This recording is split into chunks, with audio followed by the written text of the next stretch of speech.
Hey guys, tonight we are not excavating ancient ruins or deciphering forgotten hieroglyphs, but rather, we're stepping into the glittering, gaslit world of the 19th century, into the hushed, rustling confines of a Victorian ballroom. Here, amidst the swirling silks and stiff starched collars, a silent, secret language was reputedly spoken, not with words, but with the delicate, artful flutter of a lady's fan. Imagine yourself in that very ballroom, the air thick with perfume, polite conversation, and the subtle, unspoken dramas of courtship and society, where a flick of a wrist could convey more than a whispered sentence.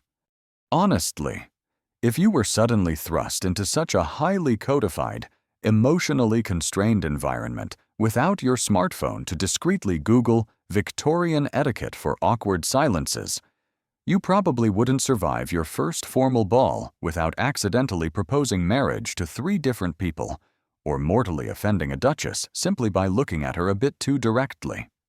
But Victorian ladies. They navigated these treacherous social waters with grace, and often with a fan as their most trusted and most expressive accessory.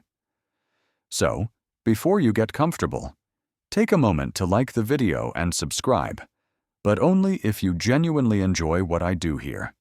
It truly helps this little channel of sleepy historical musings to keep its own fan gently waving.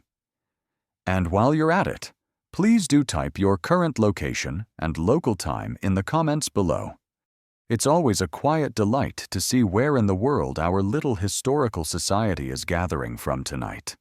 Now, dim the lights. Maybe turn on a fan for that soft background hum. Quite appropriate for tonight's topic, don't you think? And let's ease into tonight's journey together. Our sleepy exploration tonight takes us into the heart of the Victorian era, a period spanning much of the 19th century, roughly from the 1830s to the turn of the 20th century. It was an age of immense industrial progress, colonial expansion, and profound social change, but also an era characterized by rather strict, often quite bewilderingly complex, social conventions, moral codes, and rules of etiquette, particularly for women, and especially within the upper and aspiring middle classes. Imagine yourself now, not in your comfortable bed, but dressed in your finest and probably rather restrictive Victorian attire, stepping into the dazzling, almost overwhelming light and sound of a grand society ball. The ballroom itself is a vision of opulence. Crystal chandeliers, their myriad facets reflecting the warm, flickering glow of hundreds of gaslights or perhaps thousands of beeswax candles, hang from ornate plaster ceilings high above. The air is thick with a heady mixture of expensive perfumes, the subtle scent of beeswax polish from the gleaming dance floor, the aroma of potted flowers and hothouse blooms arranged in lavish displays, and perhaps, just perhaps, a faint undertone of damp wool from gentlemen's coats and the ever-present coal smoke of a Victorian city. A lively orchestra, discreetly positioned in an alcove or on a raised gallery, plays the latest waltzes, polkas, and quadrilles, their melodies a constant swirling invitation to the dance. Around you, the room is a kaleidoscope of movement and color. Ladies, their waists cinched impossibly tight by corsets, their voluminous skirts made of rustling silks, satins, and velvets in rich jewel tones or delicate pastels, glide gracefully across the floor in the arms of dapper gentlemen. These men are equally formally attired in their severe black tailcoats, crisp white shirts with starched cravats, and perhaps a discreet gleaming watch chain looped across their waistcoats. Conversation is a low, polite murmur, punctuated by moments of laughter, the tap of dancing feet, and the gentle, rhythmic swish and rustle of expensive fabrics. But in this world of carefully prescribed manners, where direct, unguarded speech, especially between unmarried young men and women, was often fraught with peril and potential misinterpretation, where emotions were expected to be elegantly restrained, and where the watchful eyes of chaperones, those formidable dowagers and maiden aunts, missed absolutely nothing. Another, far more subtle form of communication was often said to be at play. It was a silent language, a delicate dance of gesture and implication, conducted with one of the era's most essential and ubiquitous feminine accessories, the hand fan. For a Victorian lady of any social standing, her fan was far more than just a pretty object to keep her cool in a stuffy, crowded ballroom, though it certainly served that practical purpose as well. It was an indispensable extension of her very persona, a tool of fashion, an instrument of coquetry, and, if the popular guides and whispered traditions of the time are to be believed, a remarkably versatile device for conveying a whole secret lexicon of unspoken messages, desires, warnings, and emotions. In a society where a young lady could hardly speak her mind freely, particularly on matters of the heart, her fan, it was suggested, could do the talking for her, with a subtlety and deniability that words often lacked. Imagine a young lady, perhaps a debutante in her first London season, her heart fluttering almost as much as the delicate lace edges of her fan. She catches the eye of an eligible, handsome young gentleman across the crowded room. A direct approach, a bold verbal invitation for conversation, would be unthinkable. Shockingly? Forward.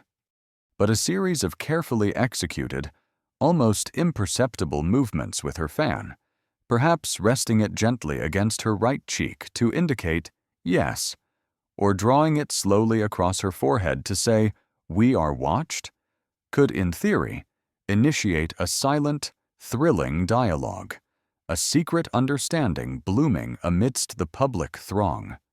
Or, conversely, a swift, decisive closing of the fan could signal a firm no, or a rapid fanning motion might indicate her growing agitation or displeasure, all without a single word being uttered, and all under the very noses of those ever-vigilant chaperones. This language of the fan wasn't necessarily a rigidly defined, universally understood Esperanto of gesture, as we shall explore later. Its vocabulary and grammar were often fluid, context-dependent, and perhaps more a matter of playful romantic convention or shared in-group understanding than a truly systematic code. Yet, the very idea of it, the romantic possibility that these elegant, fluttering objects could convey such nuanced and secret meanings, captured the Victorian imagination and has certainly captivated ours ever since. It is a mainstream historical fact that hand fans were an essential fashion accessory for women in many Western cultures throughout the 17th, 18th, and particularly the 19th centuries, serving not only for cooling but also as an instrument of social grace, coquetry, and, according to popular belief and numerous published guides, a means of conveying unspoken messages through a complex language of the fan. This coded communication was said to be particularly useful in the highly structured and often restrictive social environments of the Victorian era, such as ballrooms, theaters, and formal receptions, where overt verbal expression, especially for young women, was often limited. The profound responsibility resting upon a young lady to navigate these social currents correctly was immense. A misinterpreted glance, a word spoken out of turn, or even an incorrect fan gesture if taken seriously, could lead to social embarrassment, damaged reputation, or a missed marital opportunity, which, for many Victorian women, was a matter of significant future security and social standing. It makes our modern dating app anxieties about choosing the right emoji seem rather trivial in comparison, doesn't it? Imagine swiping right with your fan and accidentally signaling, "I find you utterly intolerable. Please go away," instead of, "Perhaps we could take a turn about the room." Awkward doesn't even begin to cover it. Joke 1. The very structure of the Victorian ballroom, with its chaperoned interactions and its formal dance cards, created a perfect environment for such a subtle, non-verbal language to be, if not always formally employed, then at least romantically imagined and playfully utilized. The fan, held in a gloved hand, could be a shield, a signal, a tease, or a gentle weapon in the intricate social games being played out. The fan was basically a Victorian lady's multi-tool personal air conditioning, fashion statement, social semaphore, and occasionally, a very polite way to indicate that her dance partner had the conversational skills of a damp teapot. Joke 2. For a quirky tidbit, while the language of the fan is most famously associated with ladies, there are some humorous or satirical references in Victorian literature and periodicals to gentlemen attempting to interpret, or even clumsily use, a similar language with their hats, canes, or gloves, though this never achieved the same level of reputed sophistication or widespread discussion as the ladies' fan language. One shudders to think what a gentleman dropping his top hat might have inadvertently signaled. Historians and cultural scholars still engage in lively debate regarding the actual extent to which a highly codified and universally understood language of the fan was genuinely and consistently practiced by Victorian women in their daily social interactions, versus the degree to which it was more of a romanticized literary conceit, a fashionable parlor game, a clever marketing ploy by fan manufacturers, or a somewhat exaggerated nostalgic construct looked back upon by later generations. Was every flutter truly freighted with meaning, or was it sometimes just a lady fanning herself because it was a bit warm? That, dear listener, is part of the charming mystery we will gently unfold. But for tonight, as you settle into your own quiet space, let us first simply embrace the romantic possibility. Picture that glittering ballroom again. See the fans in motion. A slow, languid wave here. A quick, decisive snap there. A gentle touch to the lips. A demure lowering to the heart. Each movement in this silent, elegant code could be a chapter in an unwritten novel of Victorian hopes, fears, affections, and social strategies.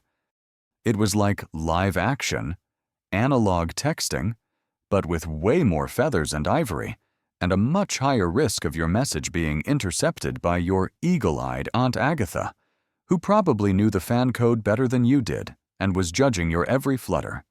No pressure at all. Joke 3. This lost art, this forgotten dialect of gesture and grace, offers us a fascinating window into a world where so much had to be communicated without words. It speaks of a society that valued subtlety, decorum, and the power of the unsaid. And as we begin to decode these secret messages, we are not just learning about fans, we are learning about the hearts and minds of those who wielded them with such practiced elegance in a bygone era, seeking connection, expressing desire, or simply navigating the intricate dance of life. One gentle, meaningful flutter at a time. Before that impeccably dressed Victorian lady, whom we met in the glittering gaslit ballroom in our last section, could even dream of sending a subtle, perhaps even scandalous, secret message with a carefully calculated, almost imperceptible flick of her feathered or painted silk fan.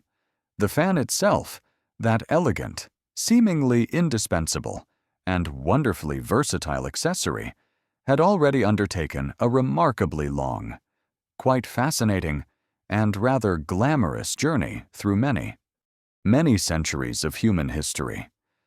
It had evolved dramatically, transforming from a simple, purely practical tool designed for basic comfort into an intricate and often costly emblem of high fashion, a symbol of refined social grace, and eventually, as we are so sleepily exploring tonight, a purported and much discussed instrument of silent, coded, and often romantic conversation. The very earliest fans, you see, were not the delicate, intricate folding creations that we often automatically associate with later European periods or the elegant ladies of Victorian England. In the warm, often sweltering climates of ancient civilizations like those of Egypt, Greece, and Rome. Fans, often known by the general Latin term flabellum, with its plural being flabella, were primarily large, rigid, and frequently quite ceremonial implements, designed more for function or status than for personal, nuanced communication. Imagine, if you will, the grand courts of ancient Egypt. Here, magnificent, long-handled fans, meticulously crafted from vibrant, iridescent ostrich feathers, or perhaps from intricately woven and colored palm leaves, would be waved slowly, rhythmically, and with great dignity by dedicated attendants. Their purpose was twofold: to create a cooling, gentle breeze for the pharaoh, the queen, or other high officials, offering some small relief from the oppressive desert heat, and also, quite practically, to shoo away any bothersome insects like flies or mosquitoes during important state ceremonies or private audiences.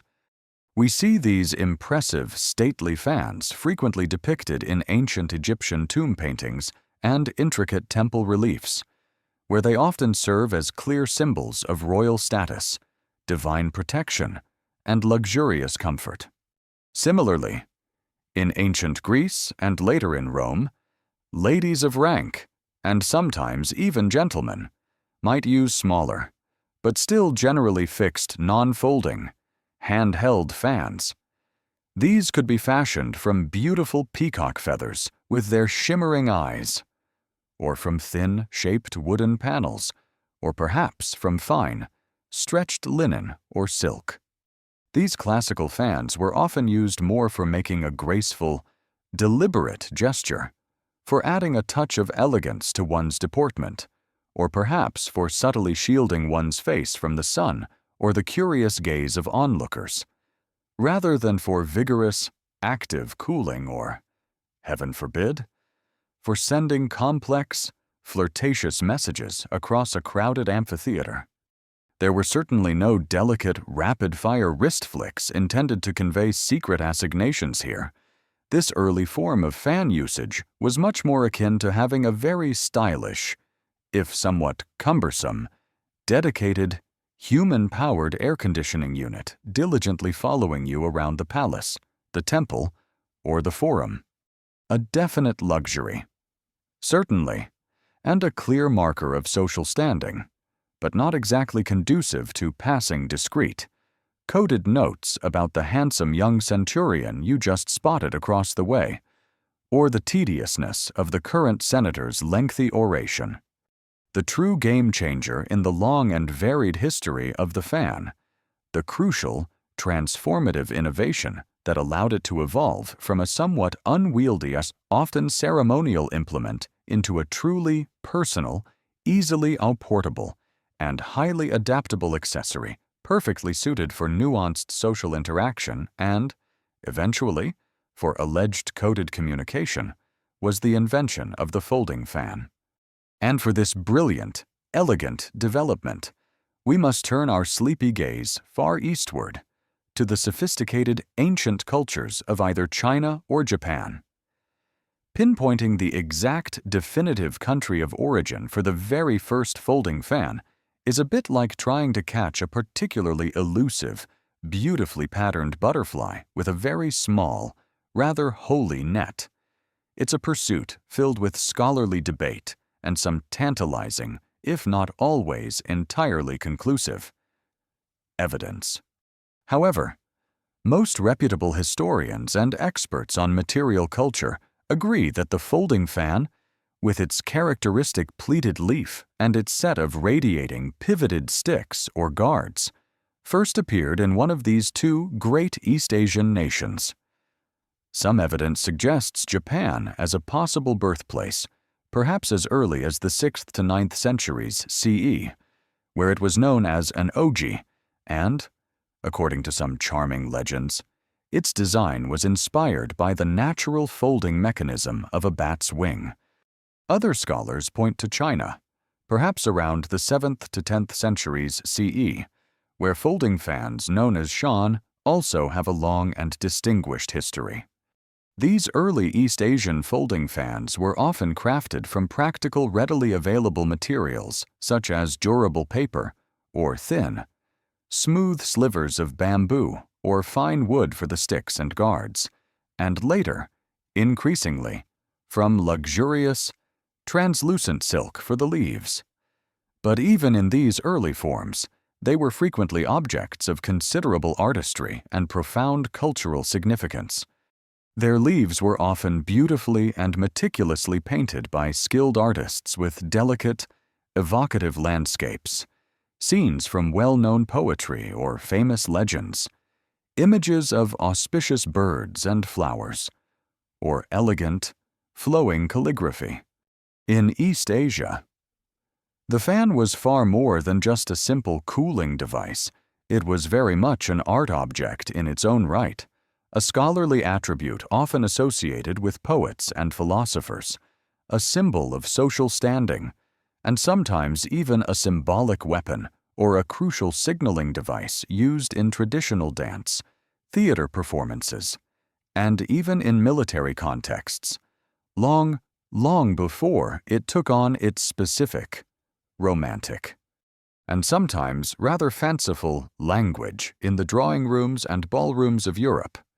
It is a mainstream historical fact that the folding fan, which became the archetypal and most common form of the hand fan, subsequently used in European high society for centuries, and was absolutely central to the later concept of a codified fan language, is widely believed by historians of art, fashion, and material culture to have originated in East Asia. Most available historical and archaeological evidence points to either Japan, where folding fans, known as oji, are documented from at least the Heian period, 794–1185 CE, or China, where folding fans, known as jaishan, also have a similarly ancient and distinguished history, becoming particularly popular during the Song dynasty, 960–1279 CE, as the most likely birthplace of this innovative and highly practical design. This design, which allowed the fan to be conveniently and elegantly collapsed and carried when not in use, was subsequently introduced to Europe, most likely via burgeoning trade routes and interactions with returning travelers and missionaries. Beginning significantly in the late medieval or early Renaissance period, around the 15th or 16th centuries. So, how did this ingenious and aesthetically pleasing Eastern invention make its long and influential journey to the West? The primary conduit for its arrival, as was the case for so many other exotic goods, new technologies, and transformative ideas throughout history, was through the steadily expanding and increasingly complex networks of international trade that gradually began to connect Europe more directly with Asia. The legendary Silk Road, though perhaps in decline for some goods, still played a role, but more significantly, the maritime spice routes, vigorously pursued by European powers like Portugal and Venice, became crucial. Portuguese traders, who were among the very first Europeans to establish significant and sustained direct trade links with both China and Japan in the 16th century, are very often credited by historians as being key early importers of these novel and captivating folding fans. Jesuit missionaries, scholars, and other adventurous European travelers who journeyed to the East also undoubtedly played a significant role in bringing these beautiful and useful curiosities back to the courts and wealthy households of their native lands. Initially, when these imported Eastern fans first began to appear in Europe, they were seen as incredibly exotic, exceptionally rare, and therefore highly luxurious items. They were potent status symbols, affordable only by the very wealthy nobility and the most fashion-forward members of society, often treasured more as intriguing curiosities and conversation pieces than as practical, everyday implements. Legend, and a fair amount of art historical evidence, often credits Catherine de' Medici, the influential Italian noblewoman who became Queen of France in the mid-16th century and was a renowned arbiter of taste and fashion, with truly popularizing the folding fan in the sophisticated and highly influential French court. Whether she brought these fans with her from her native Italy, where bustling Venetian trade links with the Eastern Mediterranean might have introduced them even earlier, or eagerly adopted them once they began to arrive in greater numbers in France from the East. Her prominent and enthusiastic patronage undoubtedly helped to cement the folding fan as an absolutely essential and highly desirable accessory for European aristocratic ladies, a trend that would soon sweep across the continent. By the 17th century, and particularly throughout the lavish and highly stylized 18th century, the age of Rococo and Enlightenment, the folding fan had well and truly conquered Europe. It became an absolutely indispensable, almost obligatory, item of high fashion and refined social deportment for ladies of virtually all respectable social classes, from queens and duchesses down to the aspiring wives and daughters of the burgeoning merchant class. And even, in certain earlier periods and specific fashionable contexts like the courts of Louis XIV or Charles II, for fashion-conscious gentlemen as well, though their fans were often plainer or more robust in design. The materials and intricate designs of these European-made fans became increasingly elaborate, luxurious, and often breathtakingly beautiful, clearly reflecting the considerable wealth, the refined artistic tastes, and the skilled craftsmanship of the era. The sticks, or montures as they were known, were meticulously crafted from expensive, exotic, and beautifully worked materials such as intricately carved and pierced ivory often sourced, sadly, from the burgeoning elephant trade, shimmering, iridescent mother-of-pearl, lustrous, richly patterned tortoiseshell, or even precious metals like silver and gold, sometimes further embellished with inlaid jewels, delicate filigree work, or miniature enamel portraits. The leaves of these fans, the pleated surface that created the cooling breeze, were typically made from the finest quality silk, smooth, translucent vellum, a specially prepared animal skin, delicate, supple kid skin, or high-grade, often imported, paper. These fan leaves then became veritable miniature canvases for highly skilled and often renowned artists, who adorned them with exquisite, detailed, hand-painted scenes.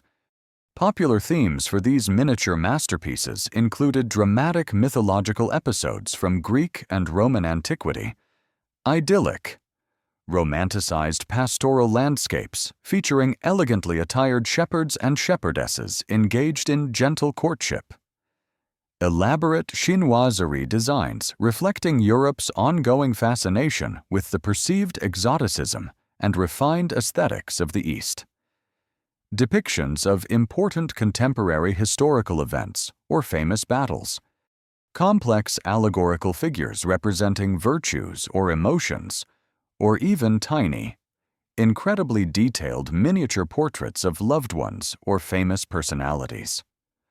Fan making itself quickly evolved into a highly specialized, respected, and often quite lucrative craft, with formal guilds of professional fan makers known as éventaillistes in French, a major center of fan production flourishing in key fashion capitals like Paris and London.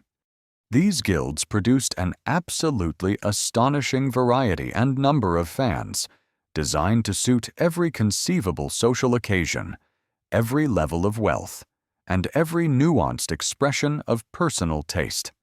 Some of those incredibly ornate and exquisitely crafted 18th century fans, you know, the ones that might be made with intricately carved ivory sticks, perhaps delicately inlaid with gold or mother of pearl, and featuring breathtakingly detailed, hand-painted silk leaves depicting entire mythological epics or vast, panoramic pastoral scenes, probably cost more than a small country cottage and its surrounding productive garden. You definitely wouldn't want to accidentally leave that particular fan in a hired public carriage after a grand ball, or, heaven forbid, use it too vigorously or carelessly to swat a bothersome fly during an outdoor fete. Talk about an exceptionally expensive, rather tragic, and deeply embarrassing way to signal, "I'm a little bit forgetful, and perhaps not entirely suited to owning such fine things," or, "I really dislike flies with an almost reckless passion." And even in these preceding centuries, long before the Victorian era's more specific, more detailed, and widely published language of the fan truly took hold of the popular imagination, there were already very clear and abundant hints of the fan's powerful and versatile communicative potential. It was undeniably and frequently used for subtle flirtation, for practiced coquetry, as a clever and elegant way to draw attention to oneself or to deflect unwanted attention, to modestly shield a sudden blush or a knowing, secretive smile, or to subtly signal interest, disinterest, amusement, or even disdain.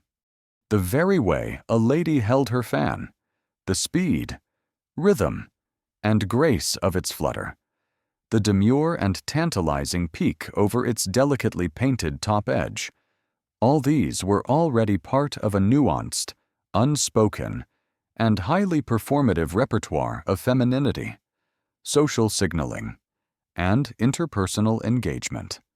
It was perhaps less a rigidly codified, universally understood language at this particular point in its history, with a fixed, learnable dictionary of specific gestures and their precise meanings, and more like an incredibly sophisticated, intuitive, and expert-level, non-verbal display of refined social sass, artful allure, and subtle emotional telegraphy.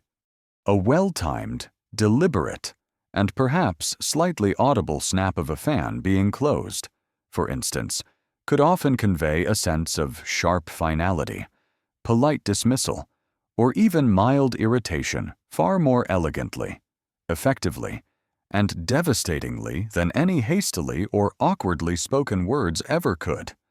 For a quirky tidbit about this developing art in 18th century England, and perhaps similarly in other fashion-conscious European capitals like Paris, there were apparently actual fanology, or fan exercitiums lessons, advertised in contemporary periodicals and offered by respected dancing masters, deportment tutors, or even specialized fan mistresses.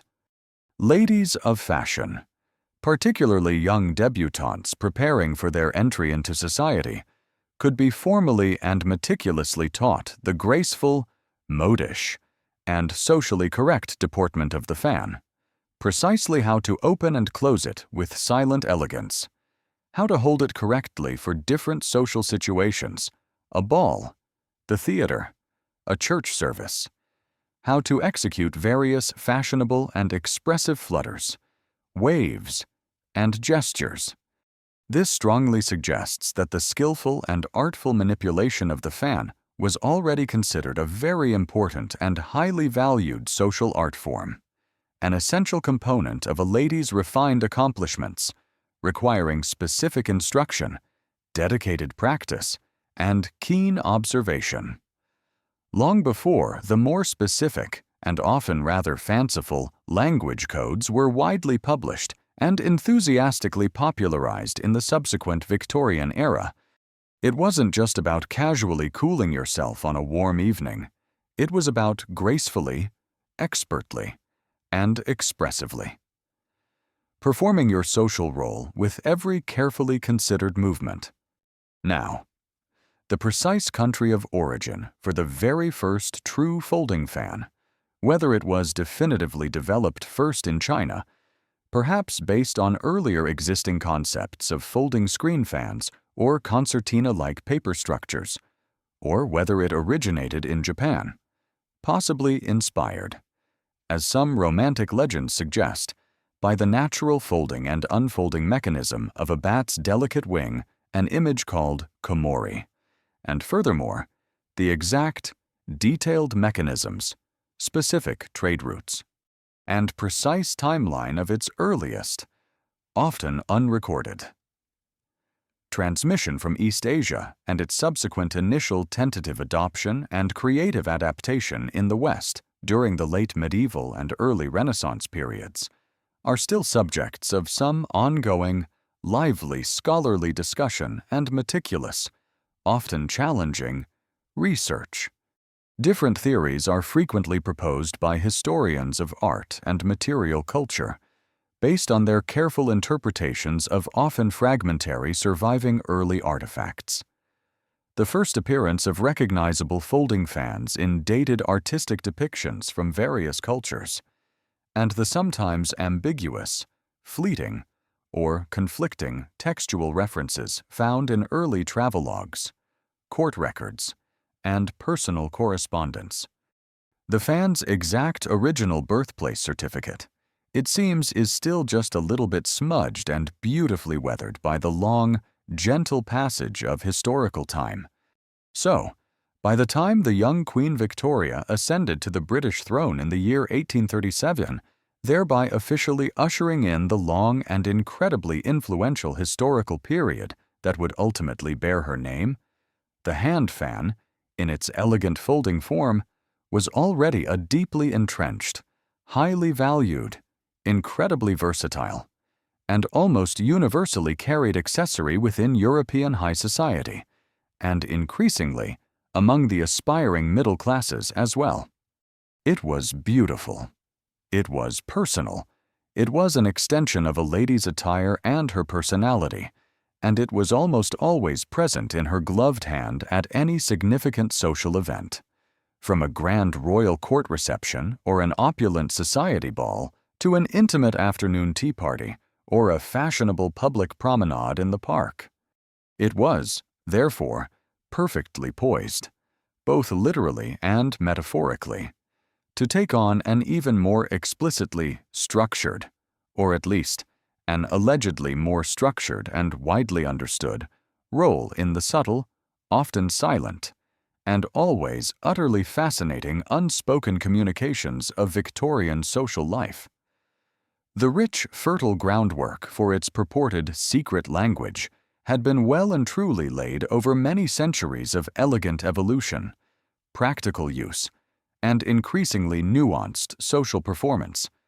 This long and fascinating journey, from perhaps a simple, sturdy palm leaf being waved to keep an ancient Egyptian pharaoh cool and comfortable, to an incredibly delicate, exquisitely painted silk and ivory marvel gracing the perfectly manicured hand of a sophisticated 18th century European queen or aristocratic lady, clearly shows the fan as a constant, adaptable, and surprisingly eloquent companion to human society. It was always ready to catch the gentlest breeze, to add a touch of grace to a gesture, and, as we shall now begin to explore in more detail, to perhaps catch, carry, and convey a whispered secret or two as well, all without a single word needing to be spoken aloud.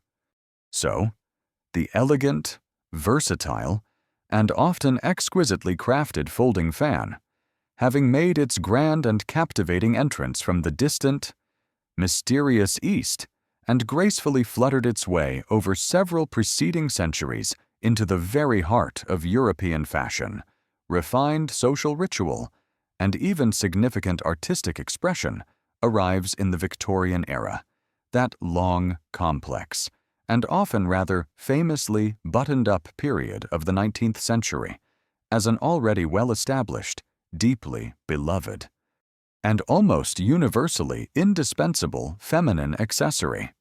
It was, for any lady of social standing, a constant companion, a clear statement of her taste and status, a beautiful object to behold, and, of course, a practical tool for creating a gentle, cooling breeze in often stuffy, crowded rooms.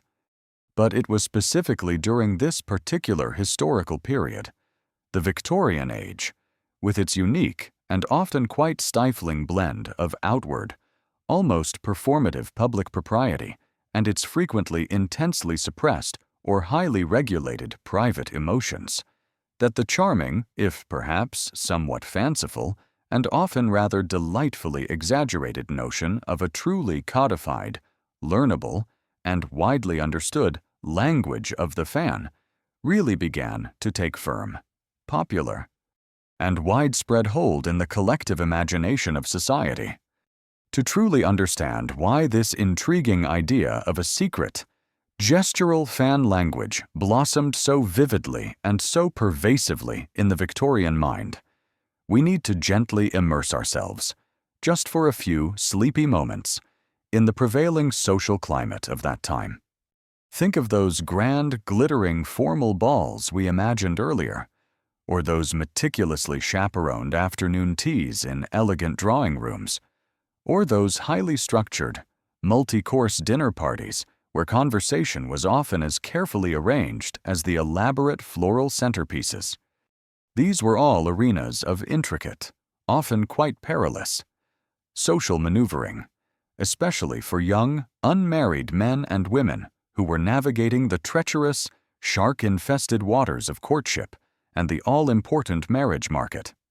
Direct, candid, and especially unchaperoned conversation between the sexes, particularly on any matters remotely touching upon romantic interest, personal feelings, or physical attraction, was often severely limited, if not actively and sternly discouraged, by a complex web of strict, unwritten, and sometimes very explicitly written rules of etiquette. The ever-watchful, eagle-like eyes of mothers, chaperones, maiden aunts, and other guardians of public morality missed absolutely nothing, or so it often seemed.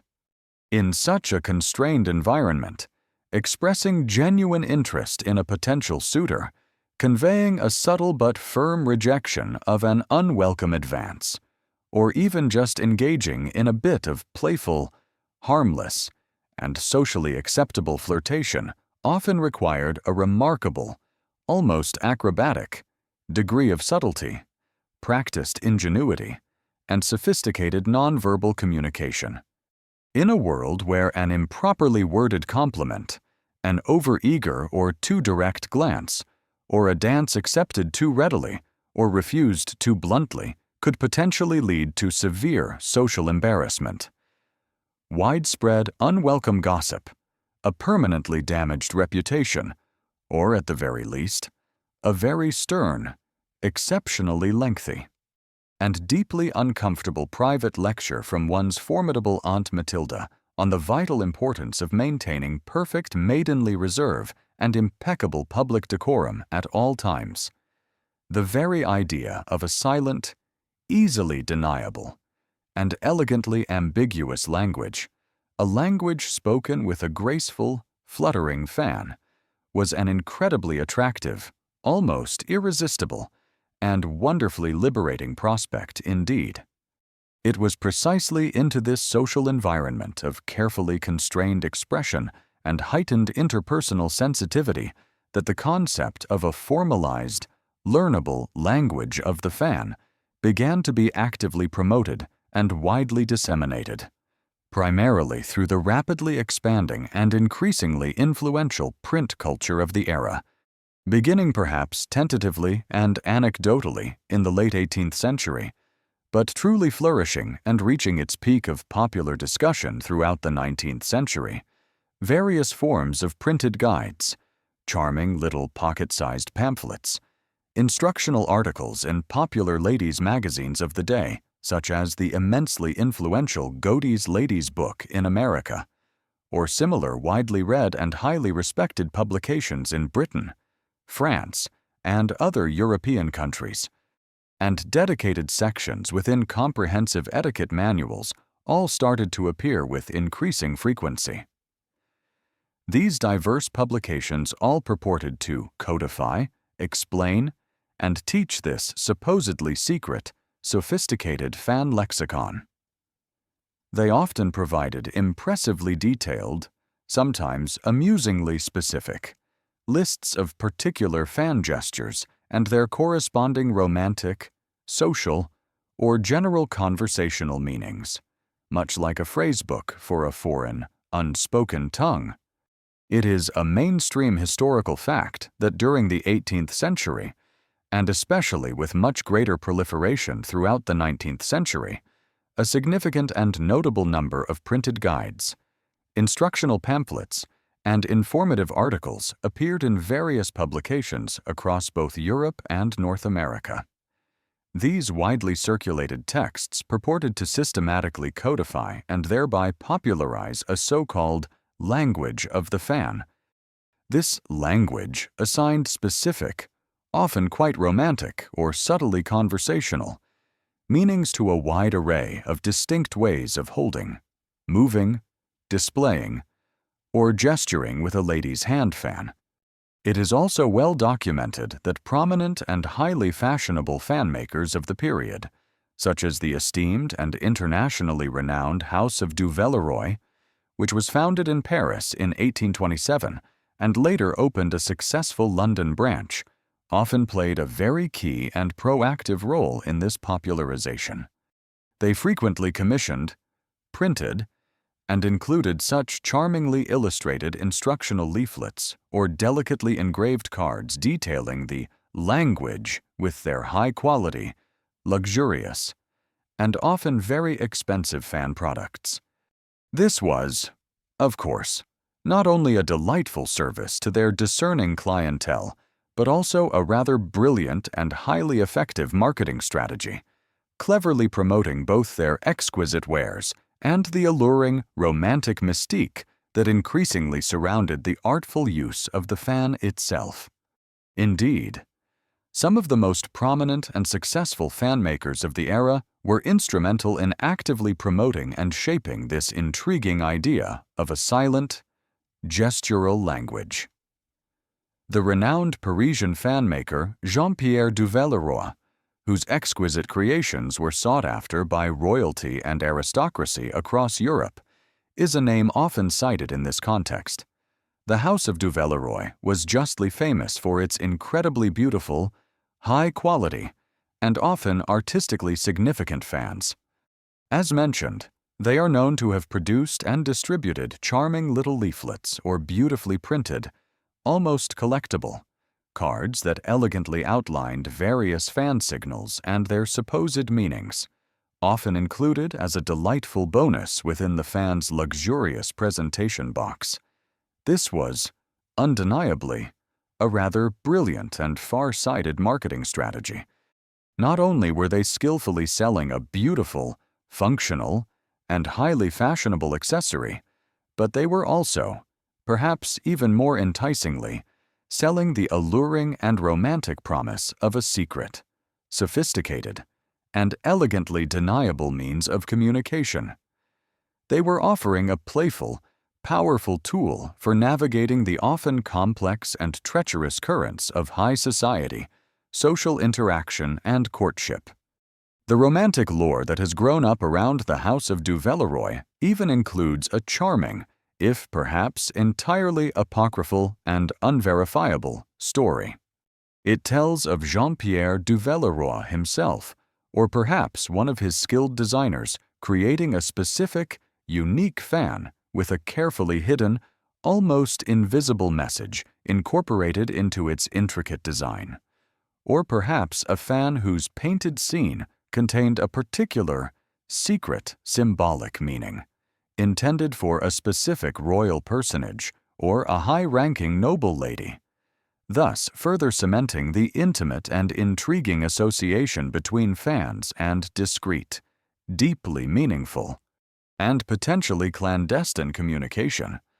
The very idea of possessing a secret, silent language, a subtle code purportedly understood only by the initiated, or at least by those savvy individuals who had diligently read and perhaps even memorized the latest popular published guide, held an immense and undeniable romantic and social appeal, particularly for young people who were caught in the often frustratingly intricate, highly chaperoned, and emotionally charged dance of Victorian courtship. For young women especially, whose verbal expression and social agency were often quite severely limited by the prevailing patriarchal norms and strictures of the time, the fan, when imbued with this supposed hidden language, could potentially offer a small but psychologically significant degree of empowerment. It offered a discreet, deniable way to signal their true feelings, their private intentions, their subtle warnings, or their carefully considered responses without overtly transgressing the very strict and often unforgiving boundaries of public propriety and maidenly decorum. And, of course, beyond any serious communicative intent, it was also undeniably a playful, sophisticated, and highly entertaining social game. It was a source of harmless amusement, delightful intrigue, whispered consultations between friends. Did you see how she held her fan when Mr. Darcy approached? What do you think it meant? And perhaps even a little bit of innocent, thrilling romantic subterfuge at parties, balls, and other social gatherings.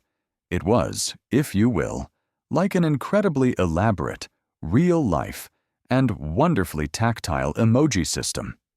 But instead of just quickly tapping a tiny, impersonal digital icon on a cold glass screen, you had this gorgeous, often feathered or sequined, exquisitely hand-painted, and perhaps even ivory-handled work of art to elegantly and gracefully convey your smirking face, your unamused face, your eyes rolling skywards in polite boredom, or even with a daring flourish, your heart eyes emoji of burgeoning affection, all with a subtle, almost imperceptible, and utterly graceful flick of your practiced wrist. So, how was this intricate and often rather charmingly convoluted language supposedly structured? According to the many and varied published guides of the era, the precise meaning of any given fan gesture was typically determined by a complex and often quite nuanced combination of several distinct factors. Firstly, it often depended on precisely how the fan was being held by the lady. Was it fully open, displaying its beautiful painted leaf to maximum effect? Was it only half open, perhaps suggesting a degree of hesitation or coyness, or was it completely closed and held like a scepter, possibly indicating a more formal or reserved demeanor? Furthermore, was it held in the lady's right hand or her left hand, as this too could allegedly change the meaning of a subsequent gesture? Secondly, the meaning was conveyed through specific deliberate movements of the fan. Was it being waved slowly and languidly, perhaps indicating boredom or a desire for a cooler breeze? Or was it being fanned rapidly and agitatedly, possibly signaling nervousness, impatience, or even distress? Was it being twirled thoughtfully in the fingers, snapped open or shut with a decisive click? Or perhaps even accidentally, or not so accidentally dropped to the floor to attract attention or invite assistance? And thirdly, and perhaps most crucially, for many of the more romantic or conversational signals, the meaning often depended on precisely where the fan, or the hand holding it, was placed in direct relation to the lady's own face or body. For instance, according to some popular guides, touching the closed fan to the lips might be an invitation to kiss me. Resting the fan gently against the right cheek could signify yes, while touching it to the left cheek might mean no.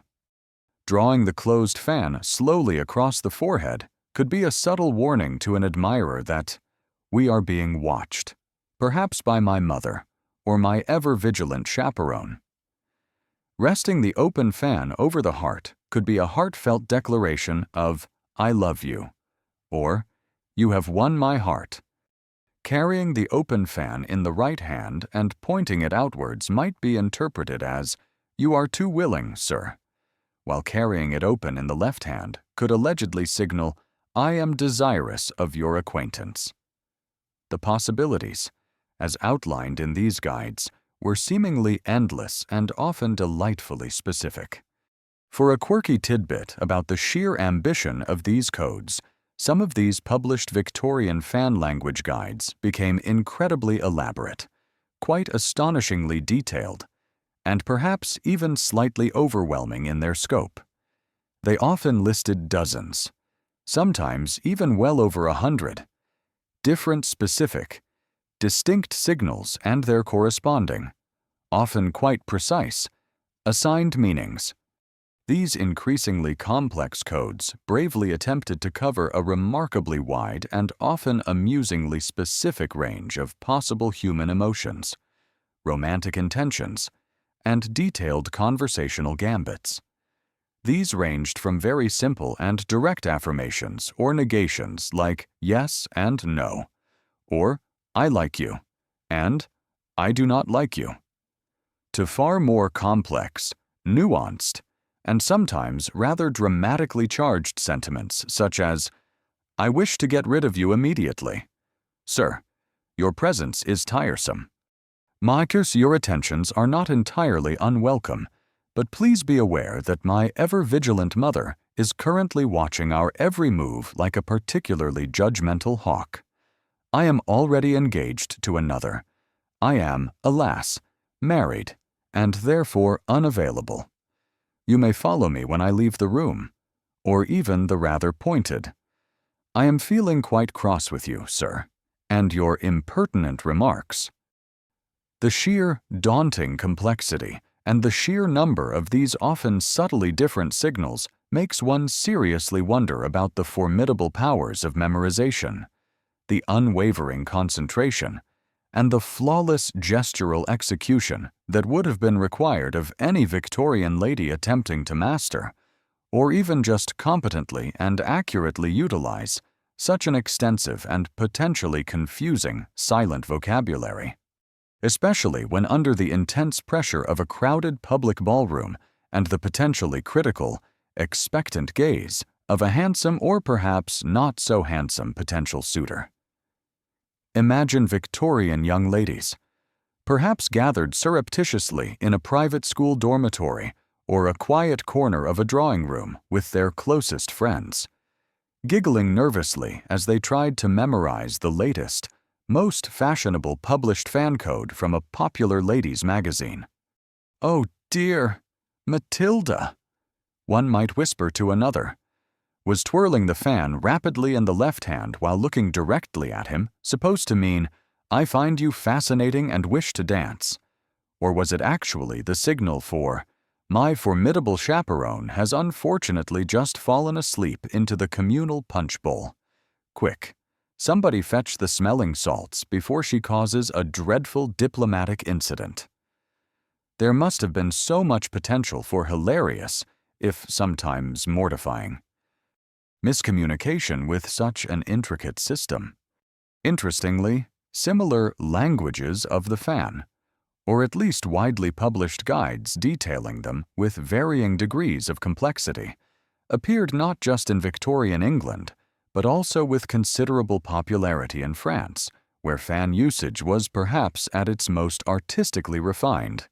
In Spain, where fans, or abanicos, have a particularly long, rich, and still vibrant cultural tradition, often associated with flamenco dance and regional identity.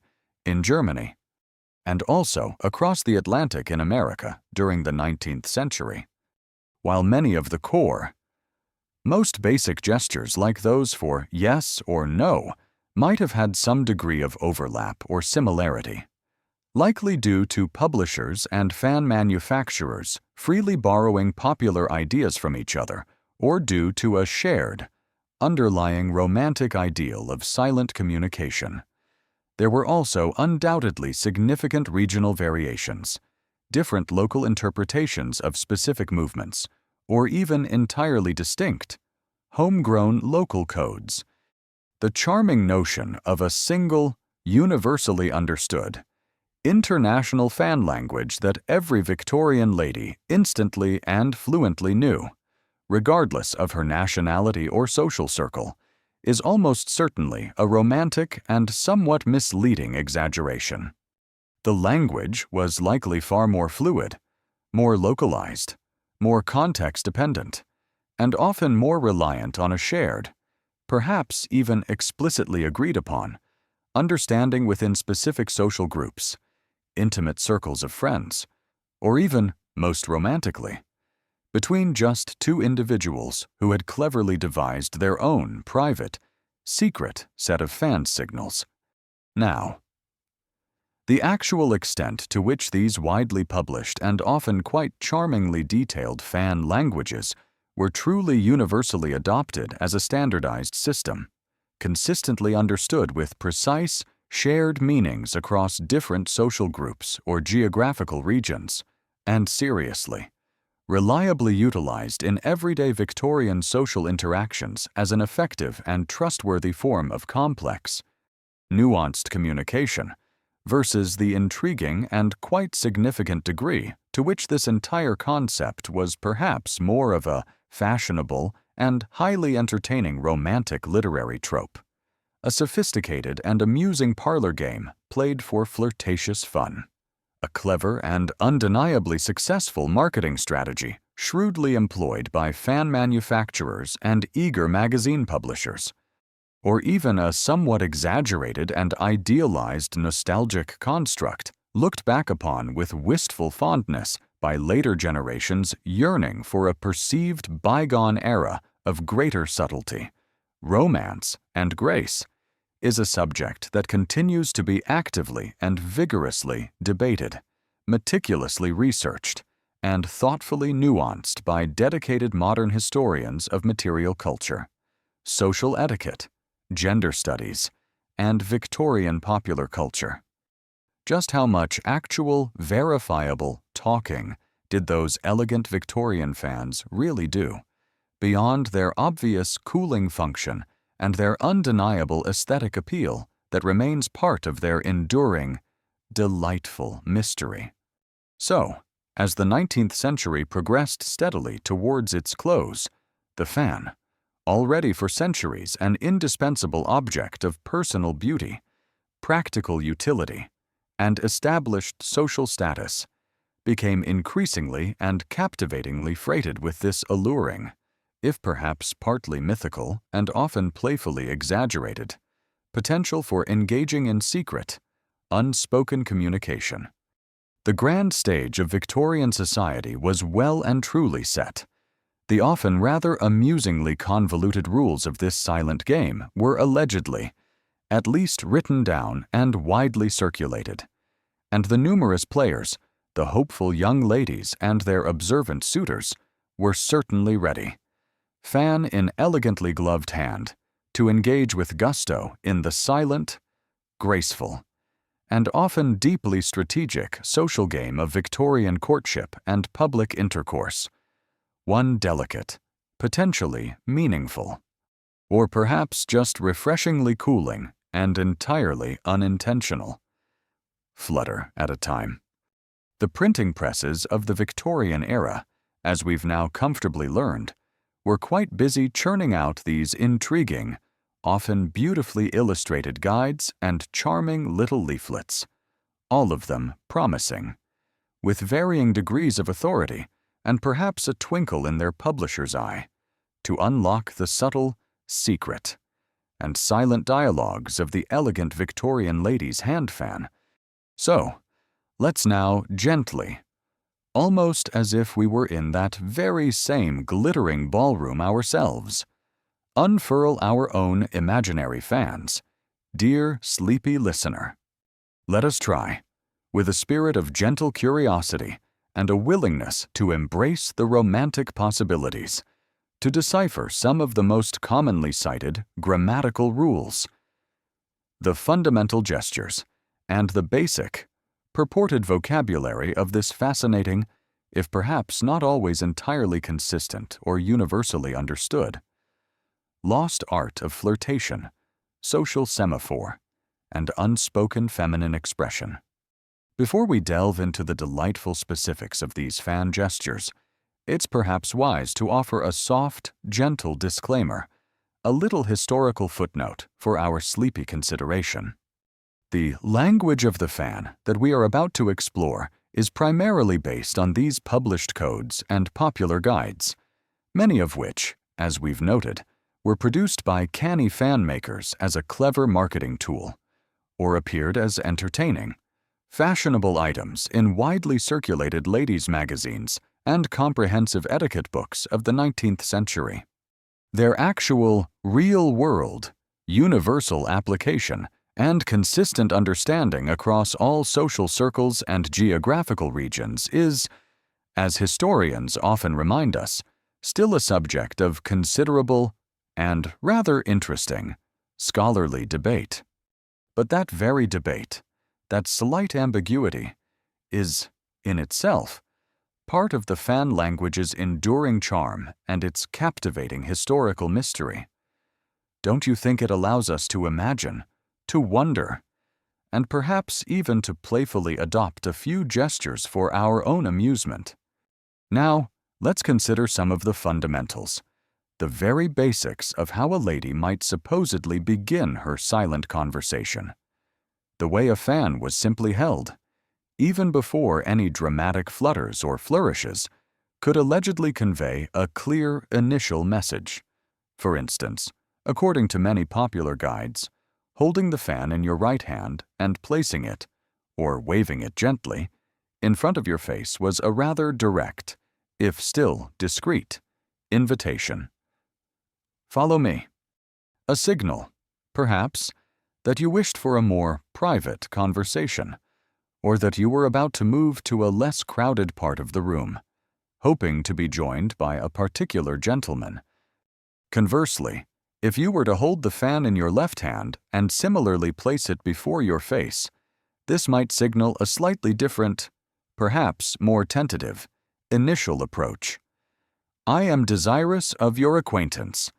A subtle difference in hand placement. You see, but potentially a world of meaning. Oh, the potential for delightful Victorian romantic comedy mishaps if a gentleman wasn't entirely up to speed on his fan language subtleties, or if a lady momentarily forgot which hand signified which precise intention in the excitement of the moment. Holding the fan open wide, perhaps displaying its beautifully painted leaf, could convey the message, "Wait for me," a useful signal if you needed your escort or a potential dance partner to be patient while you concluded another conversation or adjusted your gown. And what of the closed fan? This was often a neutral, resting position, or perhaps a prelude to making another, more specific signal. However, according to some codes, simply carrying a closed fan in your right hand as you walked or sat could be a rather definitive, if somewhat melancholic, statement. I love another. So, if you were a hopeful young gentleman admiring a lady from across the room, and you saw her promenading with her fan held firmly closed in her right hand, it was basically the Victorian equivalent of discreetly checking her social media profile today and seeing her relationship status clearly set to It's complicated, with someone else entirely. A clear, if unspoken, signal that it was probably time to sigh quietly, adjust your cravat, and perhaps move on to admire the next available debutante on your carefully curated dance card. Beyond just the way it was held, the actual movement of the fan was, of course, absolutely crucial in this silent lexicon. One of the most famously cited, and certainly most romantic gestures, was drawing the fan slowly across your cheek. This was widely purported to mean, "I love you."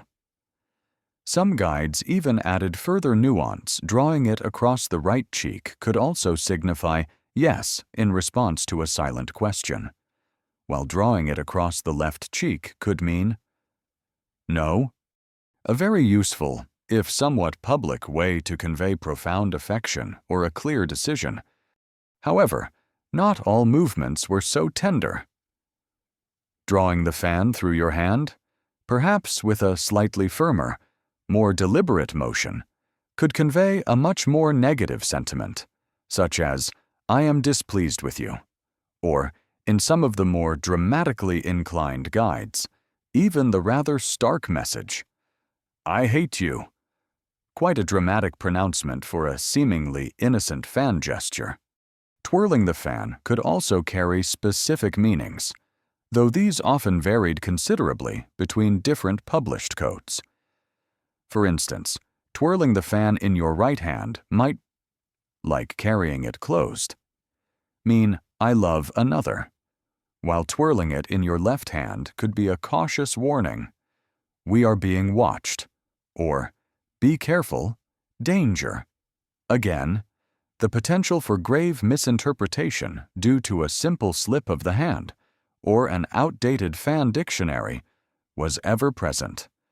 The very speed and manner of fanning also allegedly played a significant role.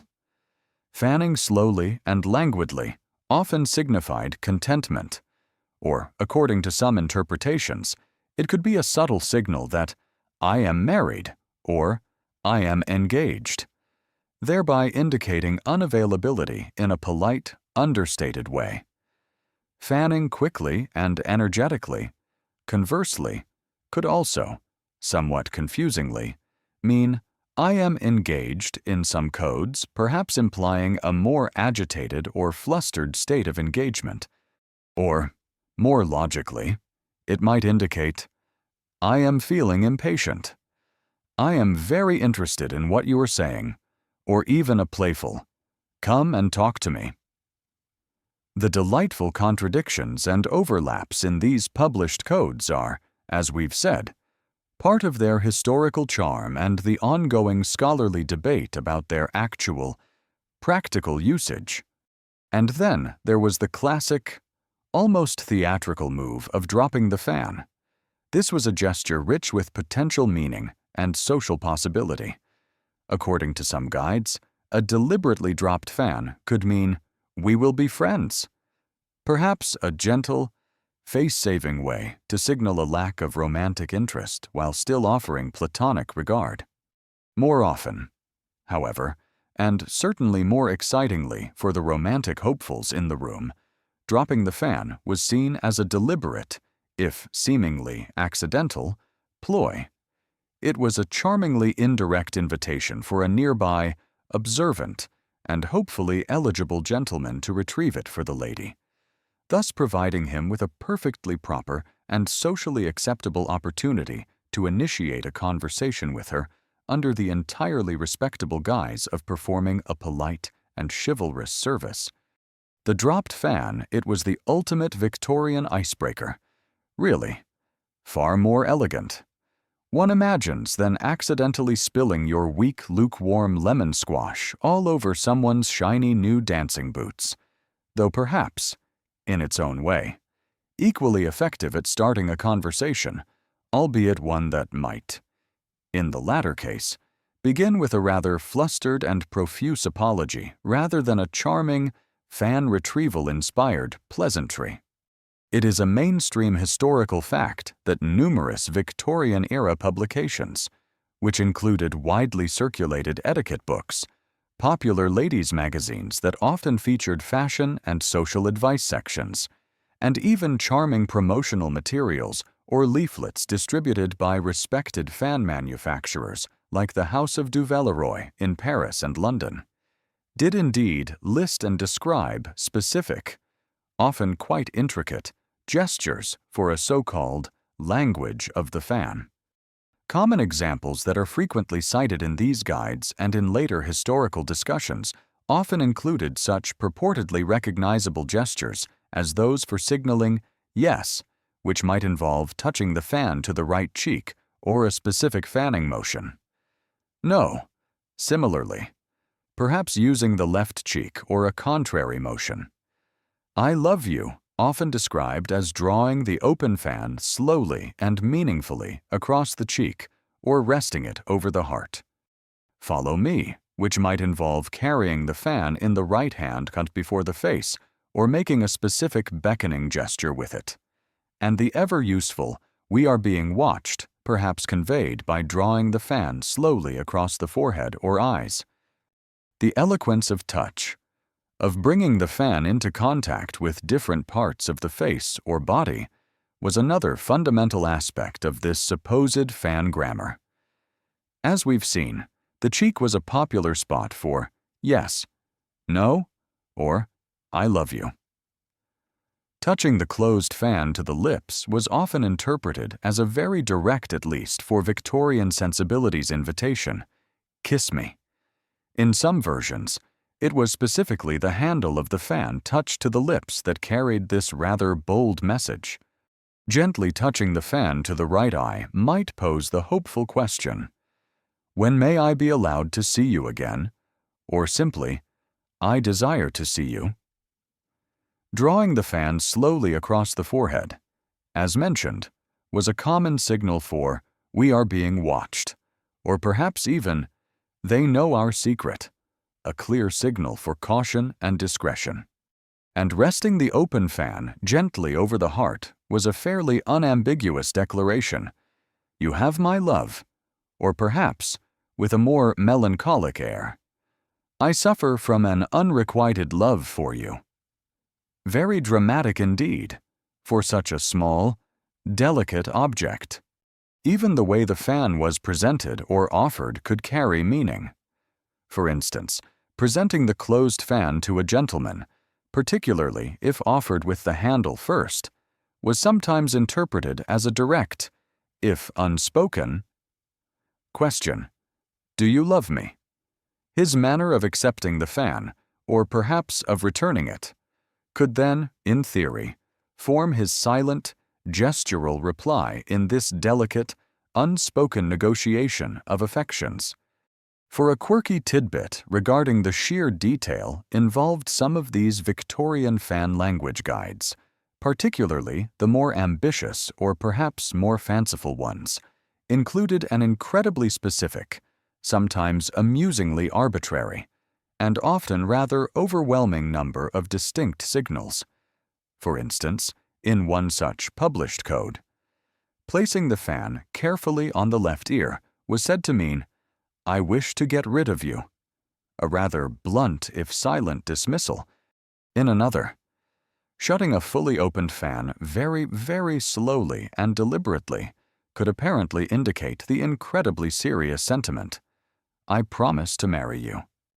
The sheer number and often minute distinctions of such published signals, sometimes well over 100 in a single guide, makes it seem highly unlikely that anyone, however dedicated, actually mastered them all, or that they were universally recognized and consistently understood without constant reference to a shared, and preferably identical, codebook. It sounds more like a recipe for romantic confusion than clear communication.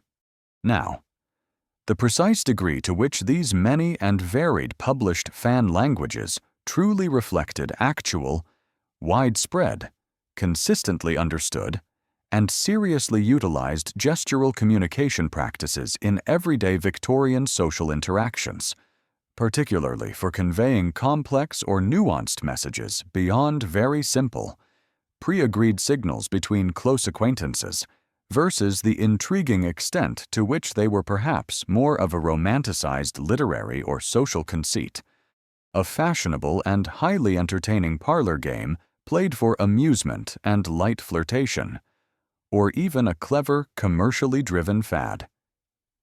Enthusiastically promoted by fan manufacturers and magazine publishers eager to sell more fans and periodicals, remains a key and fascinating point of ongoing discussion and careful re-evaluation among modern historians of Victorian culture, social etiquette, and material history. The numerous, often quite significant, inconsistencies and contradictions found between the different published codes themselves further complicate any attempt to definitively reconstruct a single, universally accepted Victorian fan language. It was, perhaps, more beautifully chaotic and creatively interpreted than strictly grammatical. Imagine the potential for delightful chaos and romantic misadventure if everyone in that Victorian ballroom was operating from a slightly different fan dictionary or a half-remembered magazine article. Good heavens, a flustered young lady might think. He's carrying his fan in his left hand while looking directly at me, according to my mother's old fan guide. That clearly means, "Leave me alone, you insufferable bore." But according to that charming little leaflet that came with my new Parisian fan, it means, "My heart is entirely available, and I find your cravat particularly dashing." Oh, what is a poor girl to do? Victorian socializing, it seems, was often a thrilling, if occasionally quite bewildering, gestural minefield. So, these were some of the supposed building blocks, the basic vocabulary and simple syntax of this lost art of fan communication. Whether a fully fluent, universally understood language, or more of a playful, fashionable system of suggestive gestures, the fan in the Victorian era was undeniably more than just an accessory. It was a prop, a shield, a signal, and a silent, elegant confidant, capable, at least in the popular imagination, of expressing a whole world of meaning with just a few graceful, well-timed, and perhaps intentionally ambiguous flutters. We've now gently learned some of the rudimentary ABCs, the basic, foundational nouns and verbs, if you will, of this alleged and undoubtedly charming secret language of the Victorian lady's hand fan. We've seen how a simple touch, a specific placement, or a particular manner of holding or moving this elegant accessory, at least according to the popular published guides of the day, convey a whole spectrum of unspoken thoughts and feelings. But where, you might ask as you drift comfortably along, did this silent, fluttering lexicon find its most passionate, its most thrilling, its most socially significant, and perhaps even its most comically disastrous and potentially misinterpreted application why, in the incredibly high stakes, deeply emotionally charged, wonderfully complex, and endlessly fascinating public arena of Victorian courtship? Of course, it was here, in the delicate, often nerve-wracking dance of romance, that the fan reputedly truly came into its own as a powerful instrument of covert communication. To fully appreciate the supposed role of the fan in these amorous negotiations, we must first recall the rather unique and often quite challenging social gauntlet that was Victorian courtship, especially for a young lady. Marriage, for most women of the middle and upper classes in the 19th century, was not just a romantic aspiration. It was often the primary, if not the sole, socially acceptable goal, the main determinant of her future social standing, her economic security, and her overall place in the world. The pressure to marry well was immense. Yet, the actual process of finding and securing a suitable husband was governed by an incredibly intricate and often frustratingly restrictive set of rules, unspoken understandings, and rigid proprieties. Direct, unchaperoned interaction between unmarried young men and women was severely limited. Public expressions of romantic interest had to be incredibly subtle, almost imperceptible to the untrained eye. And hovering over every polite conversation, every shared dance, every seemingly casual encounter, were the ever-vigilant, eagle-eyed chaperones, the mothers, the aunts, the older married sisters, the paid companions, whose sacred duty it was to guard a young lady's reputation, to fend off unsuitable or overly precipitate advances, and to ensure that every step in the intricate dance of courtship proceeded with utmost decorum and propriety. For a young Victorian lady trying to navigate this complex social landscape, choosing the right potential husband, and successfully signaling her interest or disinterest without appearing too forward or too aloof, was basically the most important and high-stakes career move she'd ever likely make.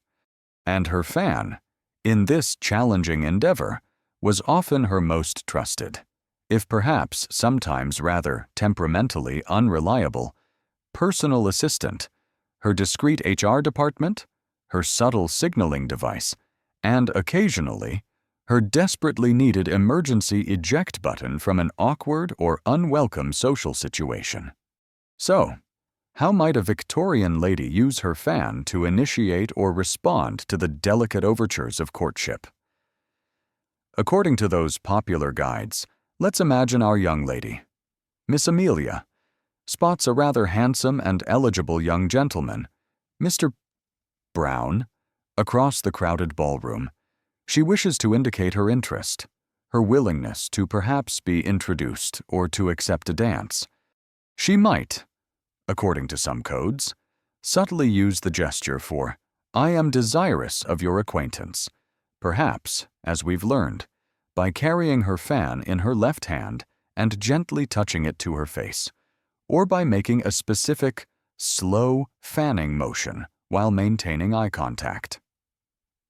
If Mr. James Brown were observant and well-versed in this supposed language, a rather big if, one imagines, he might then understand this as a subtle invitation. Should he then approach and a conversation be permitted always under the watchful eye of Miss Amelia's chaperone? Of course, other fan signals could come into play. If Miss Amelia were to gently rest her half-opened fan near her lips, this might, according to some interpretations, be a very subtle and formal invitation. "You may kiss my hand," a very proper, early gesture of polite admiration in certain formal contexts. The classic maneuver of dropping the fan, as we've discussed, was often seen as a deliberate, if seemingly accidental, ploy to initiate conversation. The gentleman who gallantly retrieved it would be rewarded with a smile, a thank you, and a socially acceptable opening for a few polite words. As a potential courtship progressed, the fan could allegedly convey more direct questions and answers regarding affection. If Miss Amelia, perhaps feeling bold, were to present her closed fan to Mr. Brown, particularly with the handle offered towards him, this might be interpreted as her silently asking the momentous question, "Do you love me?" His response, too, could be nonverbal. How he accepted the fan, or if he returned it with a particular gesture, might form his unspoken reply. More commonly, a direct verbal question from him might be answered with a fan movement. If he were to ask, perhaps in a quiet moment during a quadrille, if his attentions were welcome. Miss Amelia might touch her fan to her right cheek to indicate yes, or to her left cheek for a gentle but firm no. Drawing the fan slowly across her eyes might convey, "I am sorry." Perhaps if she had to refuse a dance due to a prior engagement on her dance card, or if she were regretfully signaling her unavailability. Touching the tip of her fan with a finger could mean, "I wish to speak with you more privately," a tantalizing hint of a desire for deeper conversation, away from the general hubbub. It is a mainstream historical fact that many of the numerous published Victorian language of the fan codes, which circulated widely in the form of pamphlets, magazine articles, and sections within etiquette manuals, placed a very strong and detailed emphasis on romantic and courtship-related communications. These guides offered a plethora of purported specific gestures for expressing varying degrees of interest, nascent affection, cautious warnings about chaperones, or polite but firm rejections of unwelcome advances. This focus clearly reflected the era's deep preoccupation with highly structured, often quite lengthy courtship rituals, and the perceived pressing need for discreet, deniable, and nuanced means of communication between the sexes, particularly under the ubiquitous and ever-watchful eyes of ever-present chaperones. When hearts truly began to flutter and deeper declarations of affection were perhaps ventured, the fan, according to these charming guides, had an even more expressive vocabulary. The classic gesture of drawing the fan slowly and meaningfully across the cheek was, as we noted, widely understood to mean, "I love you."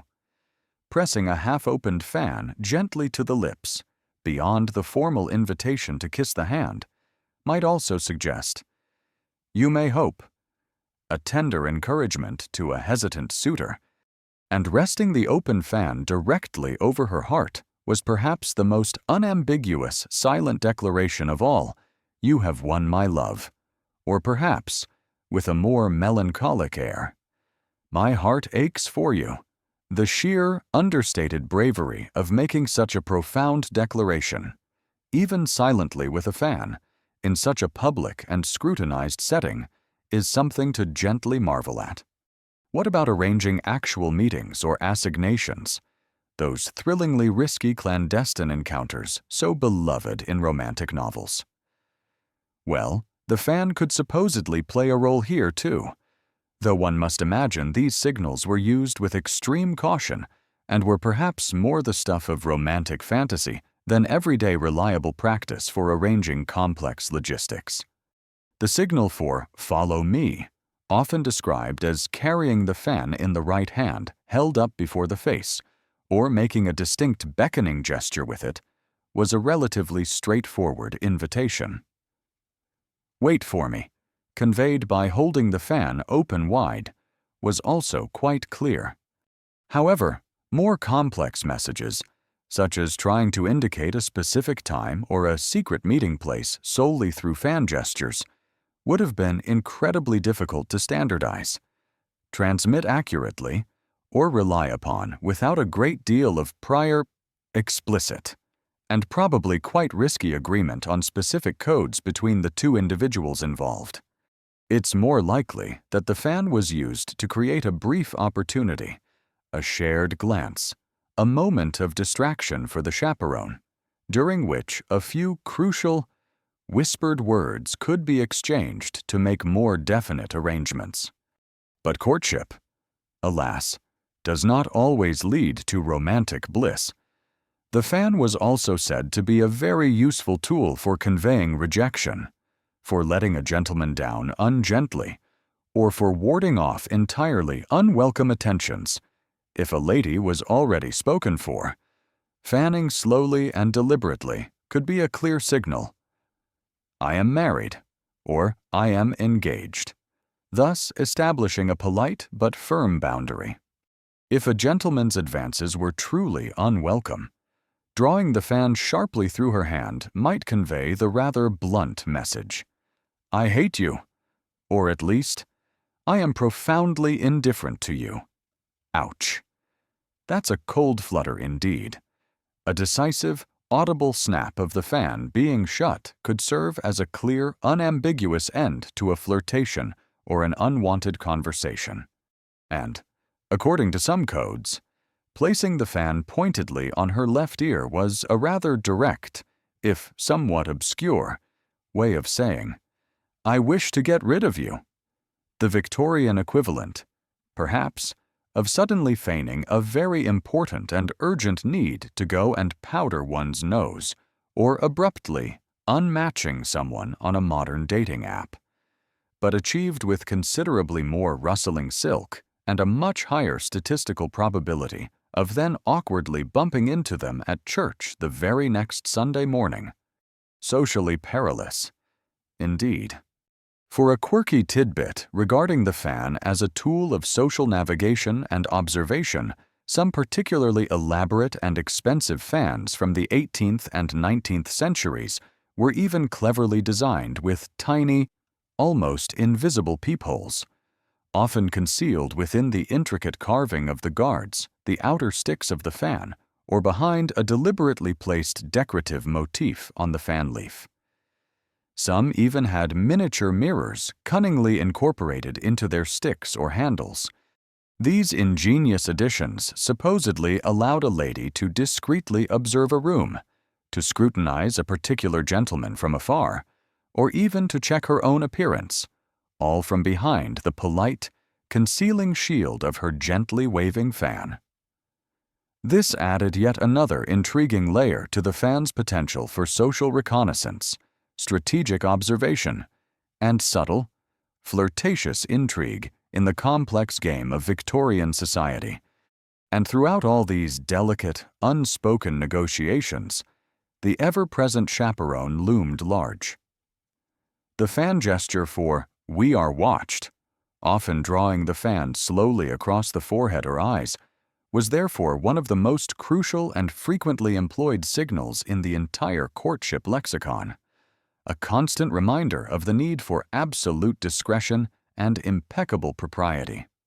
Now, the actual extent to which highly complex multi-step romantic conversations or detailed clandestine assignations could realistically, reliably, and consistently be conducted solely through the often ambiguous and potentially easily misinterpreted language of the fan, particularly without a considerable degree of prior explicit agreement on very specific, personalized codes between the two individuals directly involved, as opposed to the fan primarily serving to convey more general sentiments of interest or disinterest, or more practically, to simply create brief, socially acceptable opportunities for a few essential whispered verbal exchanges, is a point on which contemporary Victorian accounts themselves are often playfully vague or romantically embellished, and upon which modern scholarly opinion and historical interpretation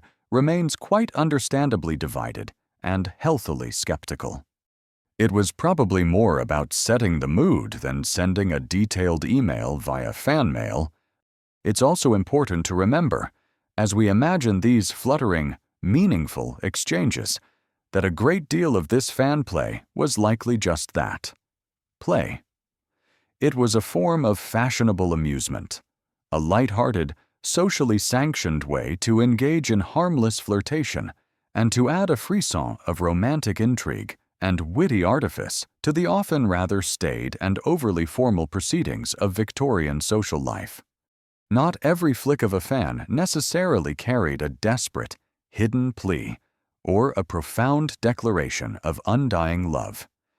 Sometimes, a lady was simply fanning herself because the ballroom was, in fact, rather warm, or because she genuinely enjoyed the elegant feel of her beautiful fan in her hand. Honestly, trying to have a truly deep, meaningful, and entirely secret conversation about the future of your romantic relationship using only approved fan gestures in the middle of a crowded, noisy ballroom, while also trying to remember your dance steps and avoid spilling punch on your gown, probably resulted in far more confused, hopeful squinting and unintentional social gaffes than actual, successful romantic connection. Is she attempting to tell me that my meticulously tied cravat is on fire? A bewildered suitor might wonder, Or is it that her heart itself burns for me alone with an inextinguishable passion? This silent communication business is remarkably tricky. Nevertheless, whether a fully functional secret language or more of a charming, romanticized social convention, the fan in the context of Victorian courtship was undeniably a powerful symbol and a versatile tool. It allowed for a degree of personal expression, however coded and subtle.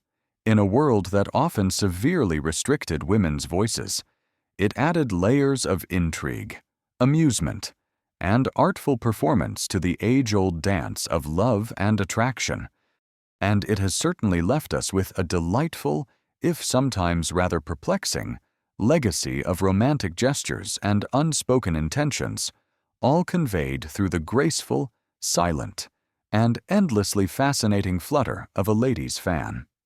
The delicate, often heart-pounding, and sometimes delightfully confusing dance of Victorian courtship, with its arsenal of fluttering fans signaling secret affections, tentative hopes, and unspoken desires, was undoubtedly a primary and highly captivating stage for this alleged silent language we've been so gently exploring. But the fan, that ever-present, wonderfully versatile, and quintessentially feminine accoutrement of the 19th century, was far too useful and adaptable an instrument to be confined solely and entirely to the intricate, often fraught, realms of romance and amorous negotiation.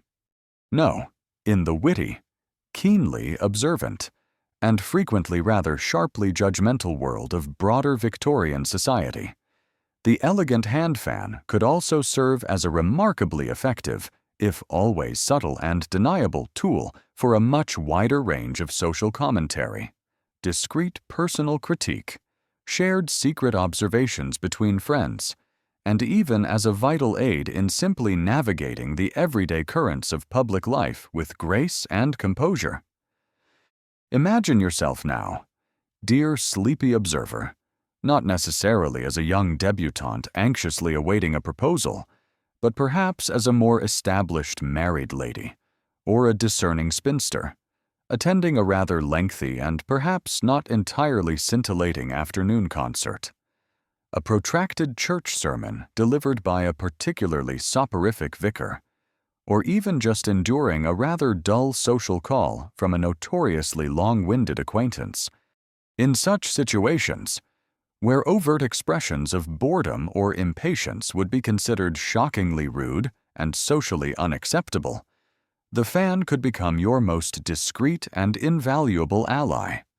A very slow, almost imperceptible, languid wave of your fan, perhaps while your eyes are fixed with polite but feigned interest on the speaker or performer, could subtly signal to a like-minded friend across the room your profound and utter boredom. It was the ultimate Victorian, "I'm so very, very over this particular tedious experience" gesture, but far too refined, too understated, to actually risk sighing out loud in an unladylike manner and thereby potentially offending the vicar, your hostess, or, heaven forbid, the Dowager Countess in the next pew who seemed to be thoroughly enjoying the drone. Similarly, a lady might elegantly use her open fan to partially shield her face, ostensibly to protect her delicate complexion from a draft or the heat of a nearby fireplace, but in reality, perhaps, to discreetly hide an uncontrollable yawn or a telltale rolling of the eyes at a particularly pompous pronouncement or a dreadfully off-key musical note. If outright boredom wasn't the issue, but rather a growing sense of displeasure or impatience, the fan could also communicate these more agitated feelings, albeit still with a degree of Victorian restraint. Gently but persistently tapping the closed fan against the palm of your other gloved hand might indicate a rising impatience, perhaps while waiting for a tardy companion or for a seemingly endless conversation to finally conclude.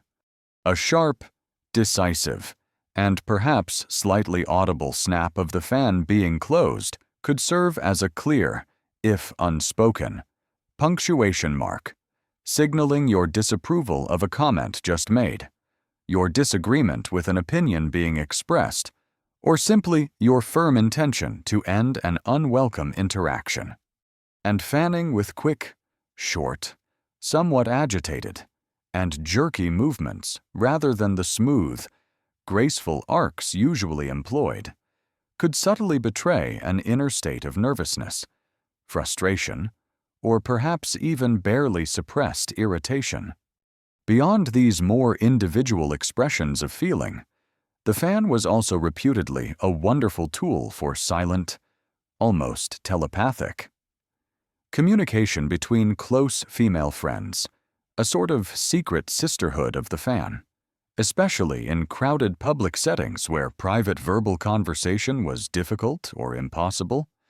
This is where the language might have been most practically, most creatively, and perhaps most mischievously used, relying less on those formally published, often contradictory codes, and more on personalized, pre-agreed, or intuitively understood signals developed between intimate confidants. Imagine two friends at a grand society ball. A subtle, specific twirl of a fan from one, accompanied by a quick, meaningful glance towards a lady across the room sporting a particularly outrageous new bonnet festooned with an entire aviary of artificial birds, might silently convey, "My dear, did you see Mrs. Ponsonby's latest headwear? Utterly, tragically, ghastly, isn't it?" Another almost imperceptible gesture, perhaps touching the fan to a particular finger or holding it at a certain angle, might serve as a discreet warning. "Steer well clear of Colonel Mustard in the conservatory when the dancing ends. He's almost certainly about to launch into that dreadful, interminable, and highly embellished story about his supposed tiger hunt in India again." Or a shared, knowing look over the top of two elegantly fluttering fans might be all that was needed to communicate mutual amusement at some observed social absurdity. A silent giggle between kindred spirits, perfectly hidden from the wider, less discerning world. These were the true, subtle, and often highly personalized texts of the fan, readable only by those truly in on the secret. It is a mainstream historical fact that beyond its often emphasized role in the delicate rituals of courtship, the hand fan in Victorian society was also widely and versatilely utilized for more general forms of social communication and personal expression, particularly among women. It could be employed with considerable nuance to subtly signal a range of emotions such as boredom, impatience, or displeasure, to discreetly comment on other people or ongoing events within a social gathering, or to engage in quick, silent, and often witty non-verbal communication between close friends. This form of fan use often relied more heavily on shared, intuitive understandings, pre-established personal codes between individuals, or subtle accompanying facial expressions and contextual cues, rather than on a strict adherence to the often complex and sometimes conflicting formally published language of the fan codes.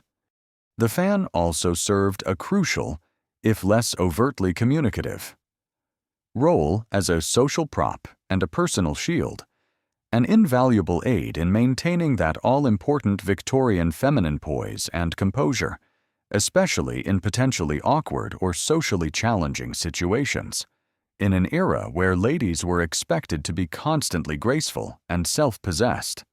Simply having something elegant to do with one's hands could be a great comfort and a useful distraction from nervousness or shyness.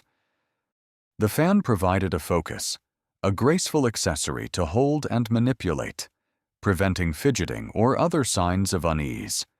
It could also be used quite literally as a screen or a small, temporary barrier, allowing a lady to create a fleeting moment of perceived privacy in a very public space, perhaps to subtly adjust her gown, to discreetly observe someone without appearing to stare directly, or to shield her face if she felt herself blushing, becoming flustered, or simply wished to avoid catching the eye of a particular individual she preferred not to engage with.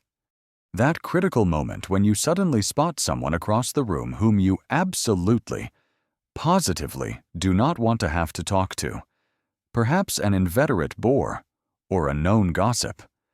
Rapidly heading your way with determined intent, fan instantly deployed to maximum, face-obscuring capacity, accompanied by a sudden, intense interest in a painting on the far wall or the pattern of the carpet. It was the quintessential Victorian equivalent of suddenly pretending to be utterly engrossed in a very important and urgent text message that doesn't actually exist on your non-existent smartphone. Furthermore, the fan itself, its quality, its design, and particularly the way it was wielded, could be a silent but very potent marker of a lady's taste, her breeding, her social standing, and her overall level of refinement. A lady who handled her fan with practiced elegance, with graceful, understated movements, instantly communicated her familiarity with the niceties of polite society. Conversely, clumsy, ostentatious, or inappropriate fan use, perhaps fanning too vigorously in a sacred space like a church, or snapping it open and shut too loudly and aggressively, or using a very showy, overly large fan at an inappropriate time of day, might draw silent, unfavorable commentary and subtle, disapproving glances from other, more discerning members of society. Your fan etiquette, or lack thereof, could speak volumes about you without you uttering a single word. Public performances, such as visits to the theater, the opera, or concerts, provided another important arena for the fan's social and communicative use. Fans could be employed to express appreciation for a particularly moving area or a skillful dramatic performance, perhaps through a gentle, collective waving or a soft, appreciative flutter from many ladies in the audience. Conversely, they could also be used to signal more discreetly a sense of boredom, restlessness, or even disapproval of a poor performance or a tedious interval, perhaps through a more listless fanning motion or by pointedly holding the fan closed and still.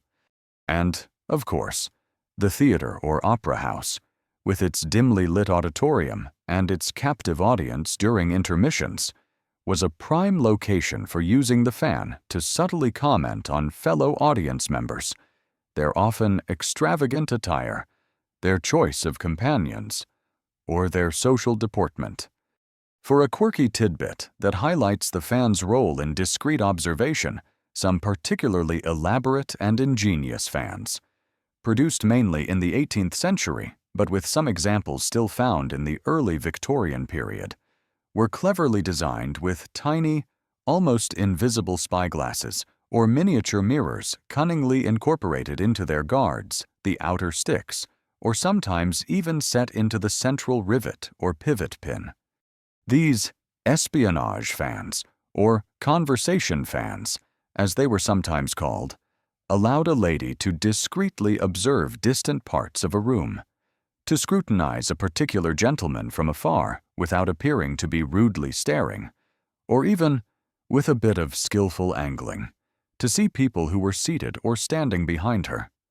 This added yet another fascinating and rather mischievous layer to the fan's already considerable potential for social reconnaissance, strategic observation, and subtle, flirtatious intrigue in the complex, ever-shifting game of high society.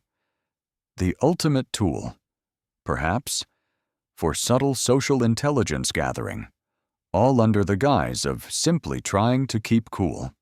Now, the precise extent to which truly complex, nuanced, non-romantic social commentary or detailed, specific gossip could be reliably and accurately transmitted solely via the use of fan gestures, without significant ambiguity or a heavy reliance on accompanying, often equally subtle, facial expressions, shared glances, and crucial contextual cues understood only by those involved, particularly in larger, more diverse, or less intimate public gatherings where personalized or pre-agreed secret codes between friends might be less common or entirely absent, remains an intriguing and somewhat unanswerable question for dedicated social historians who specialize in the fascinating field of historical nonverbal communication. It's likely that for complex messages, the fan was more of an attention getter or a conversation punctuator than a complete dictionary in itself. But whether it was expressing profound ennui at a dull sermon, sharing a secret joke with a best friend across a crowded assembly room, or subtly indicating disapproval of an ill-mannered acquaintance, the Victorian lady's fan was clearly a versatile and highly expressive instrument, capable of far more than just stirring the air or completing an fashionable toilette. A lady could, with a few practiced, almost imperceptible flicks and flutters of her fan, potentially deliver a witheringly accurate social critique, silently declare someone a crashing, unmitigated bore, and perhaps even subtly arrange a clandestine future meeting for tea and more detailed discussion, all while the unsuspecting gentleman she was actually engaged in polite verbal conversation with might just innocently think she was feeling a trifle warm from the dancing or the heat of the gaslights. The sheer potential for sophisticated, multi-layered, nonverbal multitasking was truly immense and utterly exhausting to even contemplate. In the often rigidly structured and verbally constrained world of Victorian society, the fan offered a precious, if sometimes ambiguous and easily misinterpreted, outlet for a whole spectrum of unspoken thoughts, opinions, and emotions. It was a silent commentator, a discreet ally, and a graceful extension of its owner's wit, intelligence, and social savvy, proving that sometimes the most powerful statements are made without a single word being uttered, but rather with the eloquent, artful, and often very knowing rustle of silk or feathers. We've spent some time now gently exploring how a refined Victorian lady might, with a series of subtle flicks, graceful flourishes, and carefully considered placements of her elegant hand fan, potentially deliver a silent critique of a tedious companion, share a secret jest with a dear friend across a crowded drawing room, or perhaps even navigate the treacherous, thrilling currents of courtship. But the fan's language, its capacity to communicate, wasn't solely dependent on these often intricate and sometimes rather ambiguously interpreted movements and gestures. No, the very object itself, its carefully chosen materials, its intricate and often symbolic design, its exquisite artistry and craftsmanship, was, in and of itself, a powerful, unspoken statement. It was a testament to its owner's taste, her social standing, her wealth, and sometimes even her deepest personal sentiments or current mood, all before she even made a single, deliberate flutter or conveying gesture. The Victorian fan, you see, was far more than just a utilitarian tool for creating a cooling breeze or a mere prop for a gestural language. For a lady of the 19th century, particularly one moving within polite society, her fan was an essential piece of her public presentation, almost as important as her gown, her gloves, or her bonnet. It was, in many ways, a piece of wearable art, a highly visible indicator of her social position, and a subtle but clear expression of her personal identity. A keen observer in a Victorian ballroom could often glean a surprising amount of information about a lady simply by noting the quality and style of the fan she carried. Let's first consider the materials from which the fan's sticks, or monture as the framework was called, were crafted. These could speak volumes about the owner's wealth and social aspirations.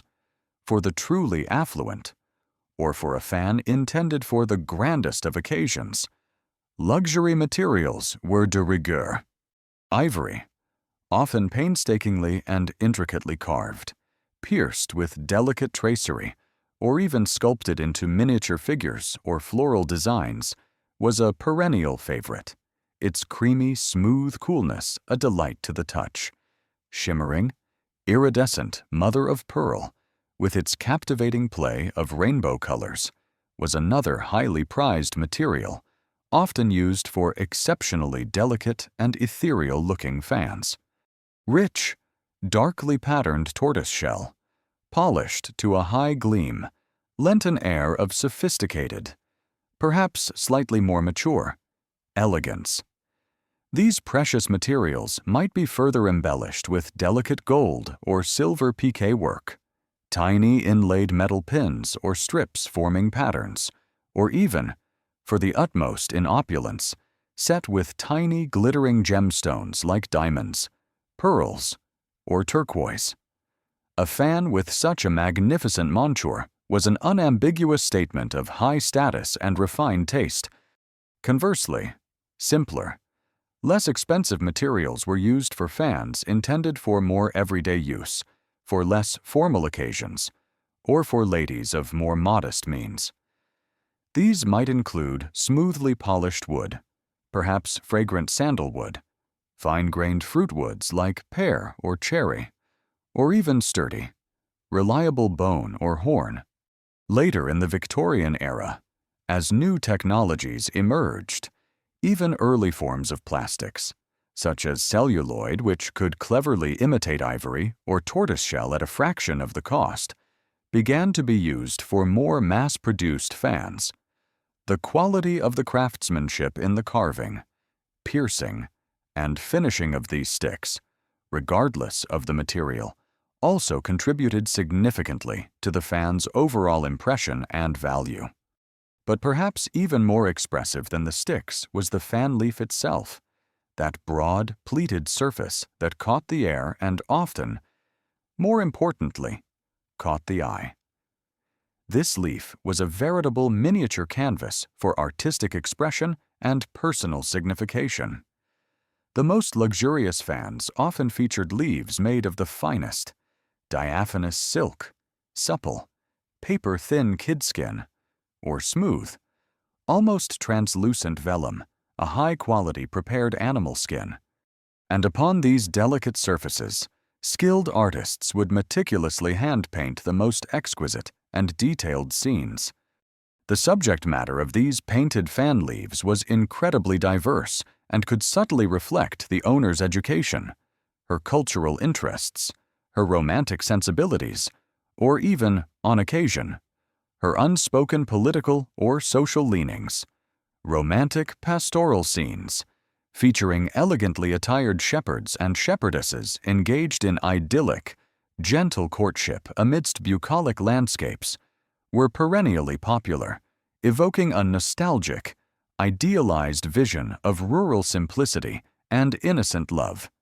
Scenes from classical Greek and Roman mythology, depicting perhaps Cupid and Psyche, Venus attended by the Graces, or dramatic episodes from Ovid's Metamorphoses, were also very common, signaling the owner's classical education and her appreciation for high art.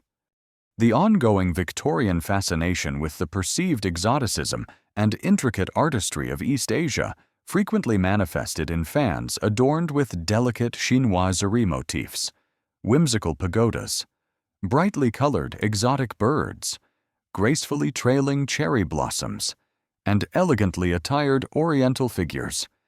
Some fans were commemorative, painted with scenes depicting important contemporary historical events, famous royal weddings or coronations, significant military victories, or even in a more light-hearted vein, popular theatrical performances or newly opened public exhibitions. Beautifully rendered floral still lifes, allegorical figures representing virtues like faith, hope, and charity, or even for a truly personal touch. Miniature portraits of loved ones could also grace the surface of a fan leaf. A lady carrying a fan painted with, say, a dramatic scene of heroic Roman virtue sacrificing personal happiness for the good of the state might be subtly trying to project an image of herself as possessing a stern moral fiber and a deep appreciation for classical ideals.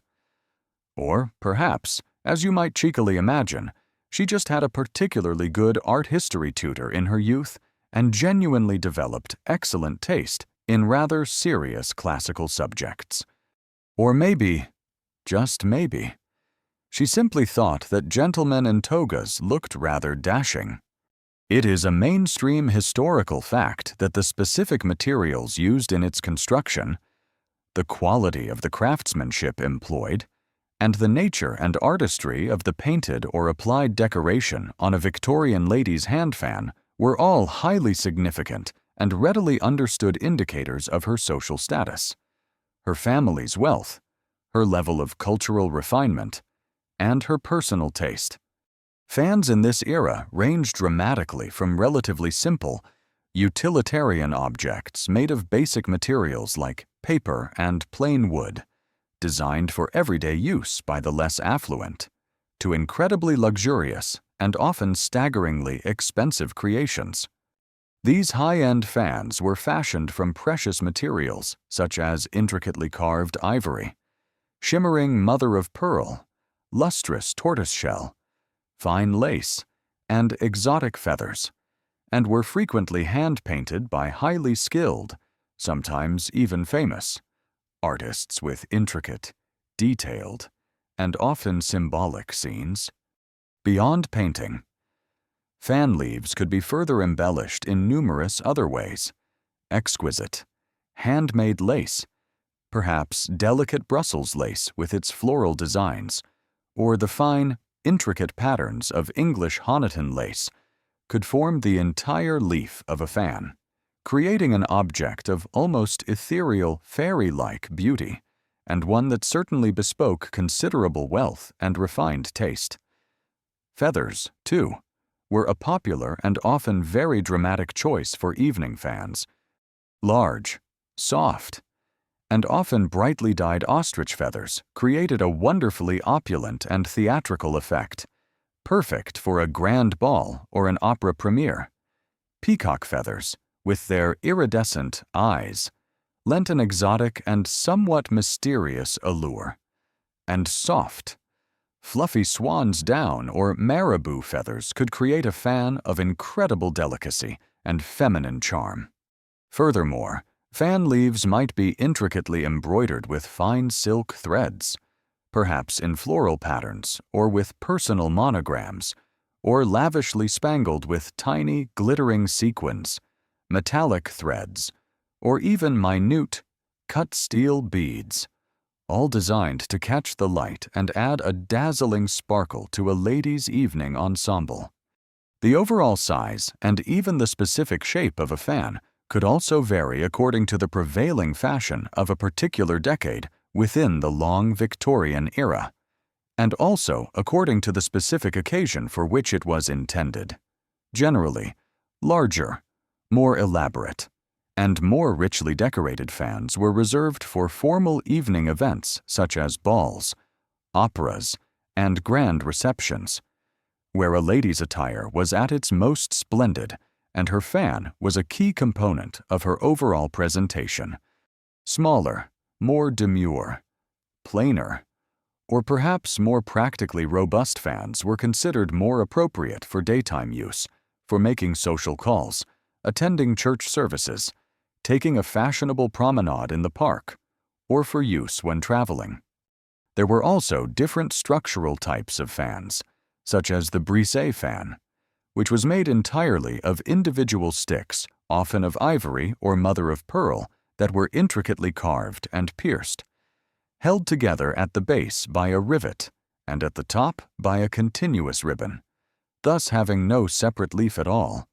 Or there were cockade fans, which were circular and could be folded up neatly into their handle, often used for more informal or outdoor occasions, while a highly specific, universally understood language of flowers, being directly translated onto the painted motifs of fans, is perhaps more a romantic notion than a consistently verifiable Victorian practice.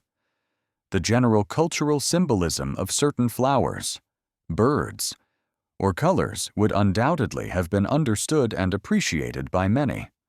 A fan predominantly featuring roses might naturally evoke sentiments of love and romance. Lilies could suggest purity or innocence. Doves might symbolize peace or fidelity. These were more general cultural associations rather than a precise, fixed code within the language of the fan gestures themselves, but they certainly contributed to the overall sentiment and unspoken message conveyed by the fan as an object. The fan, given its beauty, its personal nature, and its symbolic potential, was also a very popular and highly significant gift, particularly as a love token from a gentleman suitor to a lady, or as a mark of esteem or affection between family members or close friends. The quality of the materials, the artistry of the decoration, and the specific imagery depicted on such a gift fan would have been chosen with immense care and imbued with considerable personal meaning. Imagine, if you will, a hopeful young Victorian gentleman presenting his beloved with a magnificent, custom-made fan, its silk leaf exquisitely painted with a scene clearly depicting Cupid, the god of love, triumphing over some unfortunate rival, or perhaps a scene illustrating a particularly romantic episode from classical mythology. Subtle. He was perhaps not, but he was definitely making a very clear, if still unspoken statement with his choice of gift, a statement potentially far stronger and more memorable than a quickly dashed-off modern text message filled with a flurry of generic heart emojis. And finally, we must not forget the very specific and socially important category of mourning fans. In the Victorian era, with its elaborate and often very strictly prescribed etiquette surrounding death and bereavement, a lady in mourning was expected to adhere to very specific dress codes for a considerable period of time. This extended to her accessories, including her fans. Mourning fans were typically made of plain black materials, perhaps black silk, black crepe, or dark, unadorned wood or paper. They were usually entirely devoid of any bright colors or frivolous decoration, though some might feature very somber, appropriate motifs like weeping willows, urns, or perhaps a simple black lace trim. The carrying of a mourning fan was a very clear, public, and instantly recognizable social signal indicating the wearer's state of bereavement and her adherence to the expected proprieties of mourning etiquette. For a quirky tidbit related to the artistry of fans, some particularly ingenious and skillfully crafted fans from this period were actually double-sided, featuring a distinctly different painted scene or decorative motif on each side of the fan leaf. This clever design could, in theory, allow a very astute and quick-witted lady to subtly change the mood, the thematic content, or even the implied unspoken message of her fan simply by how she held it, which side was more prominently displayed to her audience, or by surreptitiously flipping it over at an opportune moment.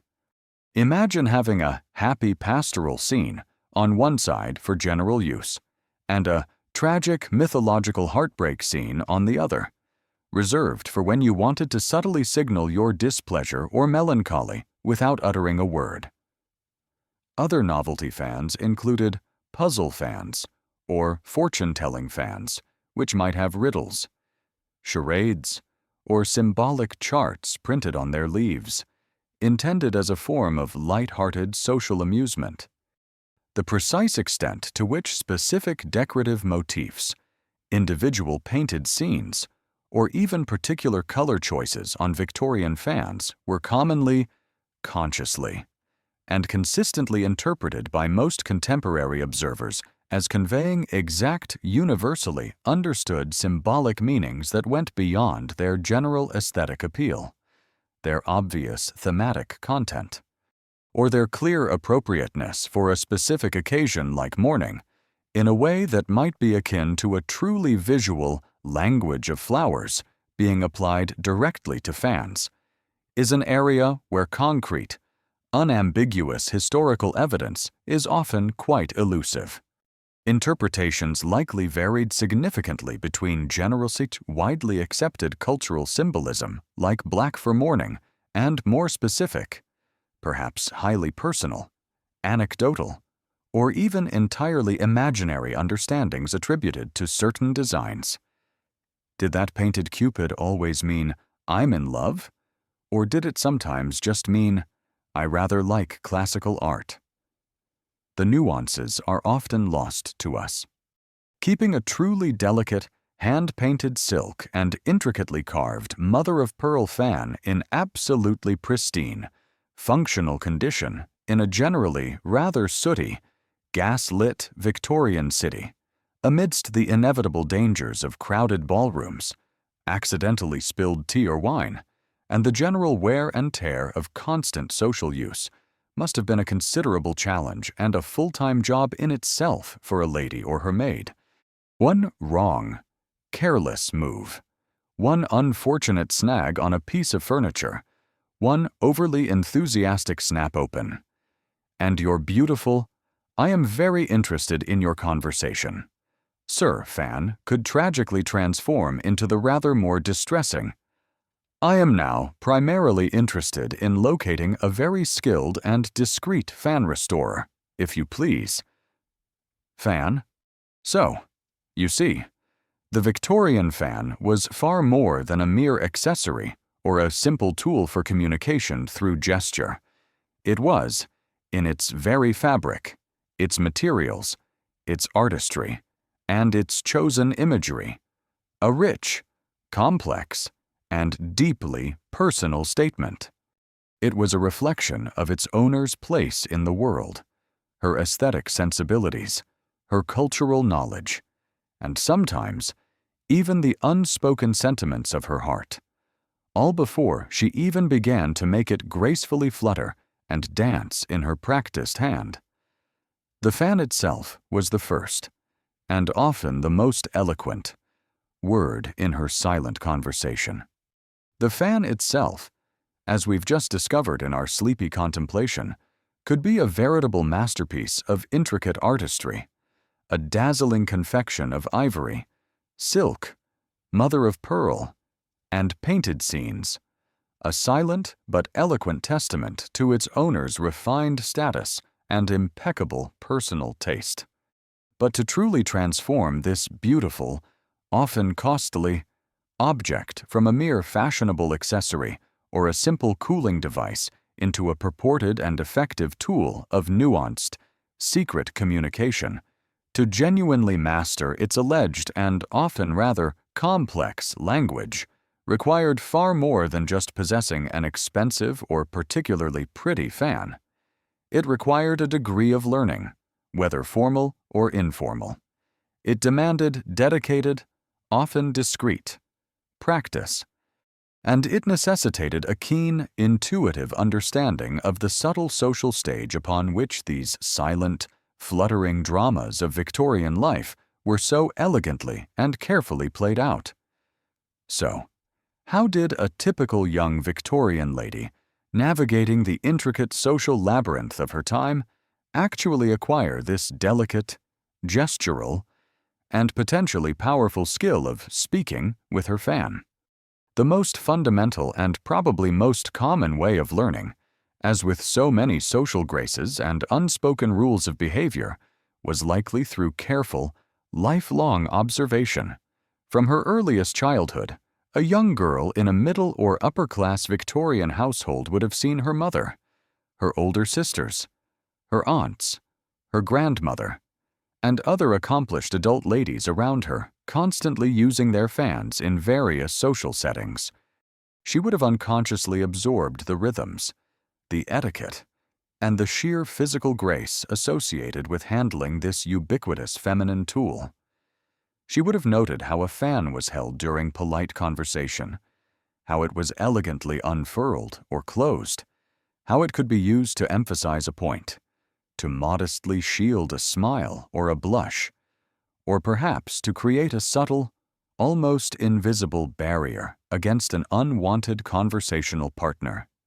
This passive learning through mimicry and social osmosis would have provided a deep, foundational understanding of the fan's general deportment, long before any specific language or coded gestures might have been consciously considered or learned.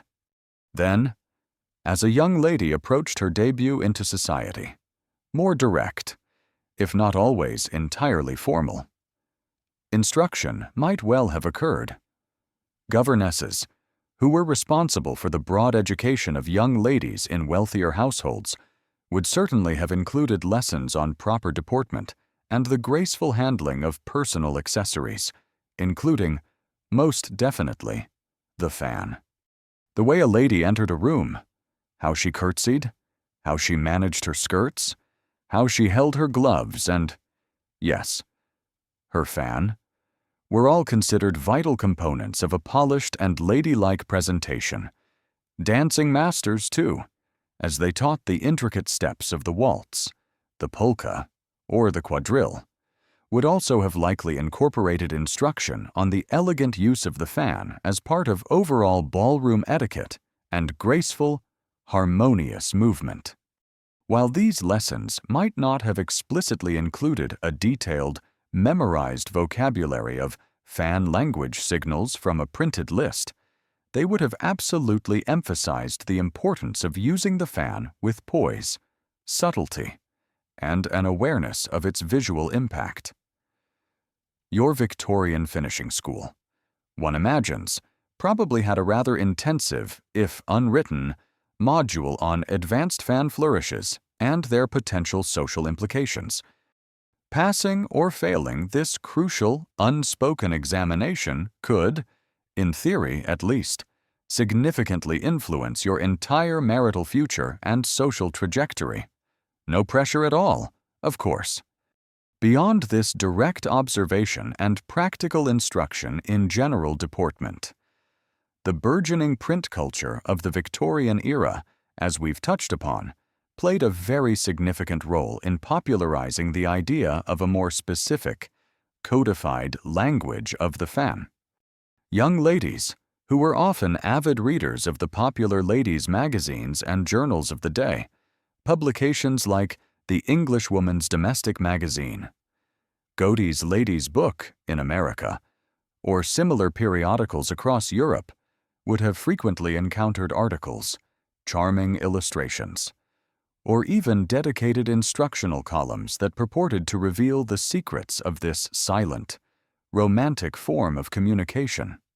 Etiquette manuals, those indispensable guides to navigating the complexities of Victorian social life, also often included sections on proper fan usage, sometimes incorporating lists of specific gestures and their supposed meanings.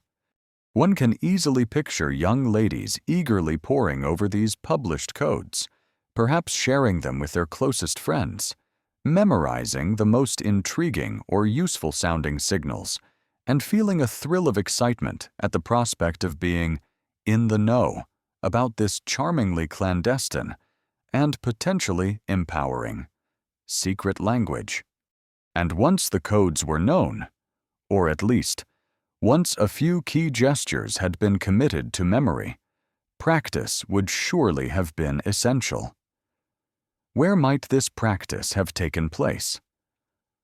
Often, one imagines, in the privacy of a young lady's own boudoir or bedroom.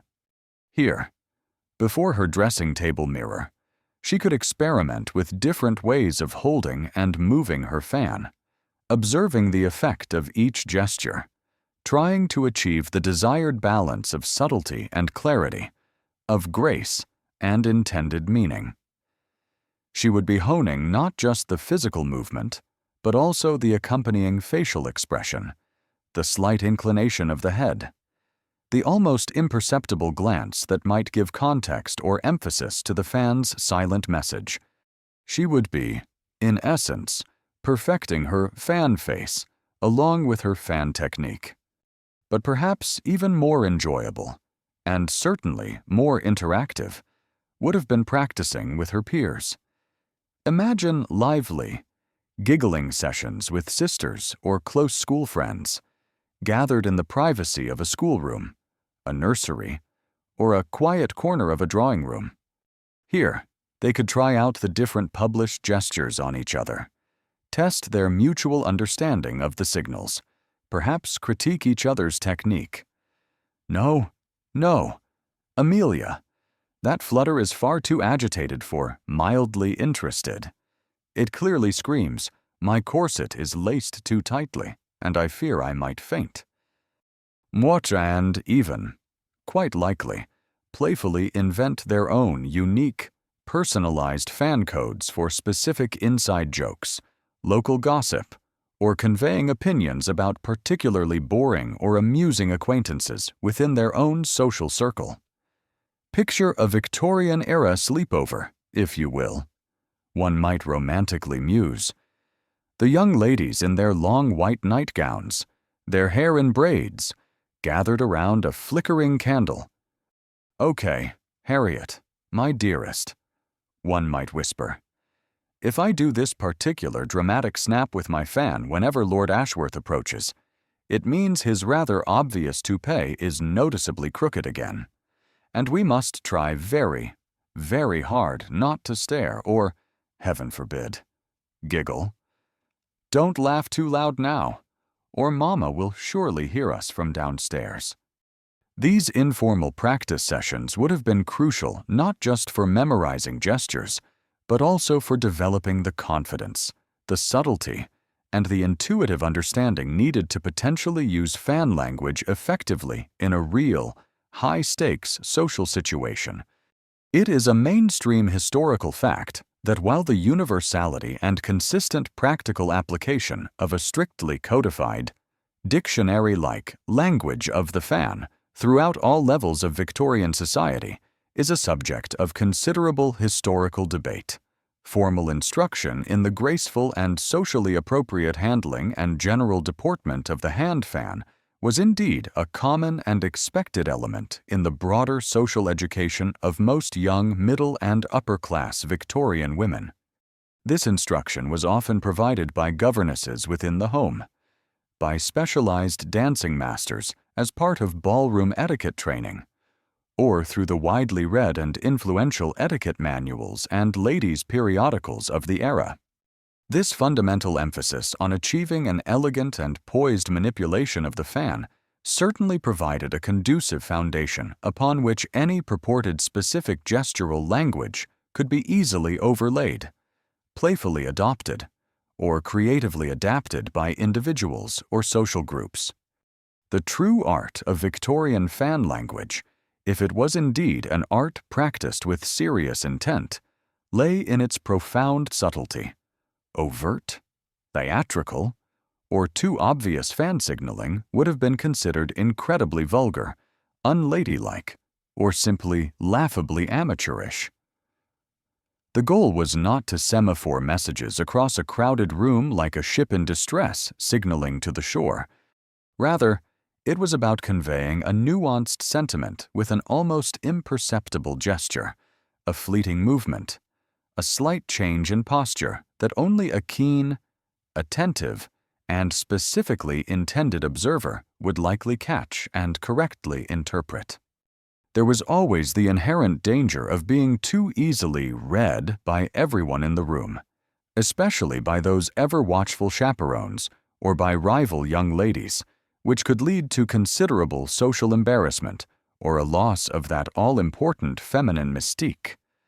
The true mistress of fan language would have mastered the art that conceals art, her silent messages flowing as seamlessly and as naturally as her graceful movements on the dance floor. Furthermore, A crucial element of learning this supposed language was understanding the immense importance of context. A particular gesture's meaning wasn't always fixed or absolute. It could shift subtly, or even dramatically, based on the specific social situation, the particular people present, the preceding silent or spoken conversation, and even the very design of the fan itself. A somber black mourning fan, for instance, would naturally lend a different weight to any gesture made with it. This required not just rote memorization of codes, but also a high degree of social intelligence, keen observation skills, and an intuitive ability to read the nuances of any given encounter. For a quirky tidbit related to the rules of fan usage, some Victorian etiquette guides went into almost comical levels of detail, not just about specific signals, but about the general don'ts of fan deportment. Ladies were sometimes cautioned against overusing the fan in a restless or agitated manner, or employing its language too obviously or too frequently, as this could be perceived as unladylike, attention-seeking, vulgar, or even slightly fast or forward in behavior. The declared ideal was always an air of effortless, natural grace and subtle, almost unconscious suggestion, not blatant, easily decipherable semaphore that drew undue attention to oneself. The fan was to be an extension of a lady's charm, not a foghorn for her feelings. Now, the actual, specific methods and the true consistency of teaching or informally transmitting particular fan language codes from one generation of women to the next, or even between different, contemporary social circles within Victorian society, beyond what was generally available in the often contradictory and sometimes rather fanciful popular print publications of the day, remain, for the most part, largely undocumented by primary historical sources and thus quite speculative for modern researchers. This lack of concrete, consistent evidence leads many historians to believe that much of the practice of fan language, insofar as it truly existed as a coherent system, was either highly informal and personalized between individuals or very small groups, perhaps more akin to a transient, fashionable social practice or a playful, shared amusement, rather than a deeply ingrained, systematically learned, and universally understood communicative skill that was passed down with rigorous precision. How much was actual, learned code, and how much was just intuitive, graceful gesturing?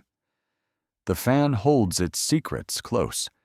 One can only imagine, with a sleepy smile, the sheer number of unintentionally dropped fans, the potentially mortifying accidental declarations of undying love made silently to the entirely unresponsive potted fern in the corner of the drawing room, or the number of unintentionally insulting and misunderstood fan snaps that must have occurred during those early, earnest, and perhaps slightly clumsy practice sessions in Victorian boudoir. The path to achieving true silent. Gestural eloquence with a fan was clearly, and often comically, fraught with many hidden perils and potential for social disaster. So, as our young Victorian lady diligently observed her elders, perhaps consulted her treasured etiquette books and magazine clippings, and then playfully or seriously practiced her fan movements with her friends or before her own private mirror, she was engaging in more than just learning a set of arbitrary gestures. She was, in her own way, absorbing and internalizing the complex, unspoken rules of her society. She was honing her skills of observation, her social intuition, and her ability to communicate with grace, subtlety, and perhaps just a delightful touch of charming, artful deception, all through the elegant, ever watchful, and silently fluttering presence of her indispensable fan. Having now imagined our young Victorian lady diligently, perhaps even a little anxiously. Practicing her fan flourishes before her private dressing table mirror, her mind possibly swirling with the romantic or strategic implications of each subtle tilt and flutter, and perhaps even giggling with her sisters or closest friends over the more outrageous or amusingly specific published signals for this silent art. We must now, with a gentle, sleepy sigh of historical inquiry, turn our attention to a rather important, much debated, and delightfully elusive question.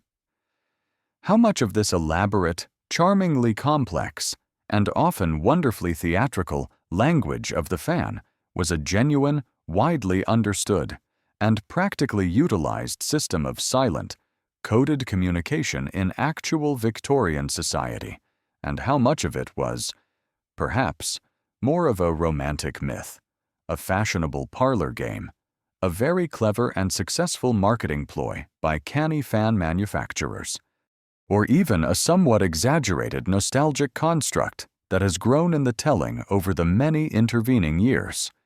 The popular image, the one that so readily springs to our modern minds, is certainly an alluring one.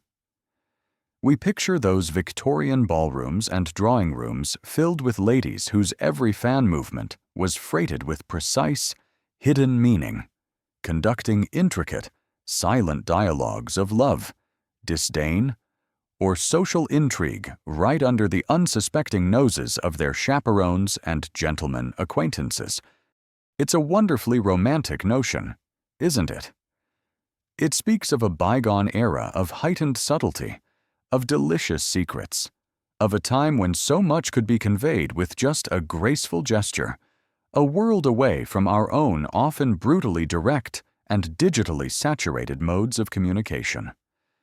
We want to believe in it, in its entirety, because it adds another layer of fascinating mystique to an already intriguing historical period. However, as sleepy but discerning historians, we must also gently acknowledge the considerable grounds for skepticism. The various arguments that suggest the reality of a universally fluent, highly complex language of the fan might have been somewhat less comprehensive or consistently applied than the popular myth often suggests. One of the primary reasons for this historical caution is the relative lack of extensive, detailed, and corroborating first-hand evidence from the private diaries, intimate letters, or personal memoirs of Victorian women themselves that explicitly describes their actual specific use of these complex fan language codes in real-life conversations or social interactions. While fans themselves are absolutely ubiquitous in Victorian literature, art, and personal accounts, ladies certainly owned them, cherished them, and used them constantly for cooling, for fashion, and for general deportment, detailed, decoded blow-by-blow accounts of intricate, silent fan-based dialogues are surprisingly scarce in these private, candid sources. They talk about their fans, they describe their beauty, they mention fanning themselves, but rarely do they say, "And then I cleverly twirled my fan thrice towards my left shoulder to tell him that my heart was already promised to another, but that I would meet him by the conservatory at precisely 10:30 if he truly wished to discuss the matter of the missing cucumber sandwiches further." Such detailed translations are more commonly found in the published guides themselves, rather than in records of lived experience. Then there are the significant inconsistencies and often outright contradictions between the various published fan language codes that were so widely circulated. As we've touched upon, the little leaflets produced by one fan maker might list a particular gesture as meaning, "I desire your acquaintance," while a popular ladies' magazine article from a different year or a different country might assign that very same gesture the meaning, "You displease me greatly," or even something entirely unrelated like, "My mother has a headache." This rather chaotic lack of standardization across the published sources would have made any attempt at truly universal, reliable understanding of complex messages exceptionally difficult, if not practically impossible, unless both parties just happened to have diligently studied and perfectly memorized the exact same, often rather obscure, fan language dictionary. It's rather hard to have a coherent, secret, coded conversation if your intended interlocutor is operating from a completely different edition of the crucial Fan to Emotion and Intent Translation Guide. Oh dear, a gentleman might ponder in confusion. I distinctly saw her tap her fan against her chin, which according to my pocket guide to amorous fanfare means her heart is mine for the taking. But wait. My valet just slipped me a note saying that according to her fan maker's latest promotional leaflet, that same gesture means, "Do you happen to have any spare biscuits, as I am feeling a trifle peckish?"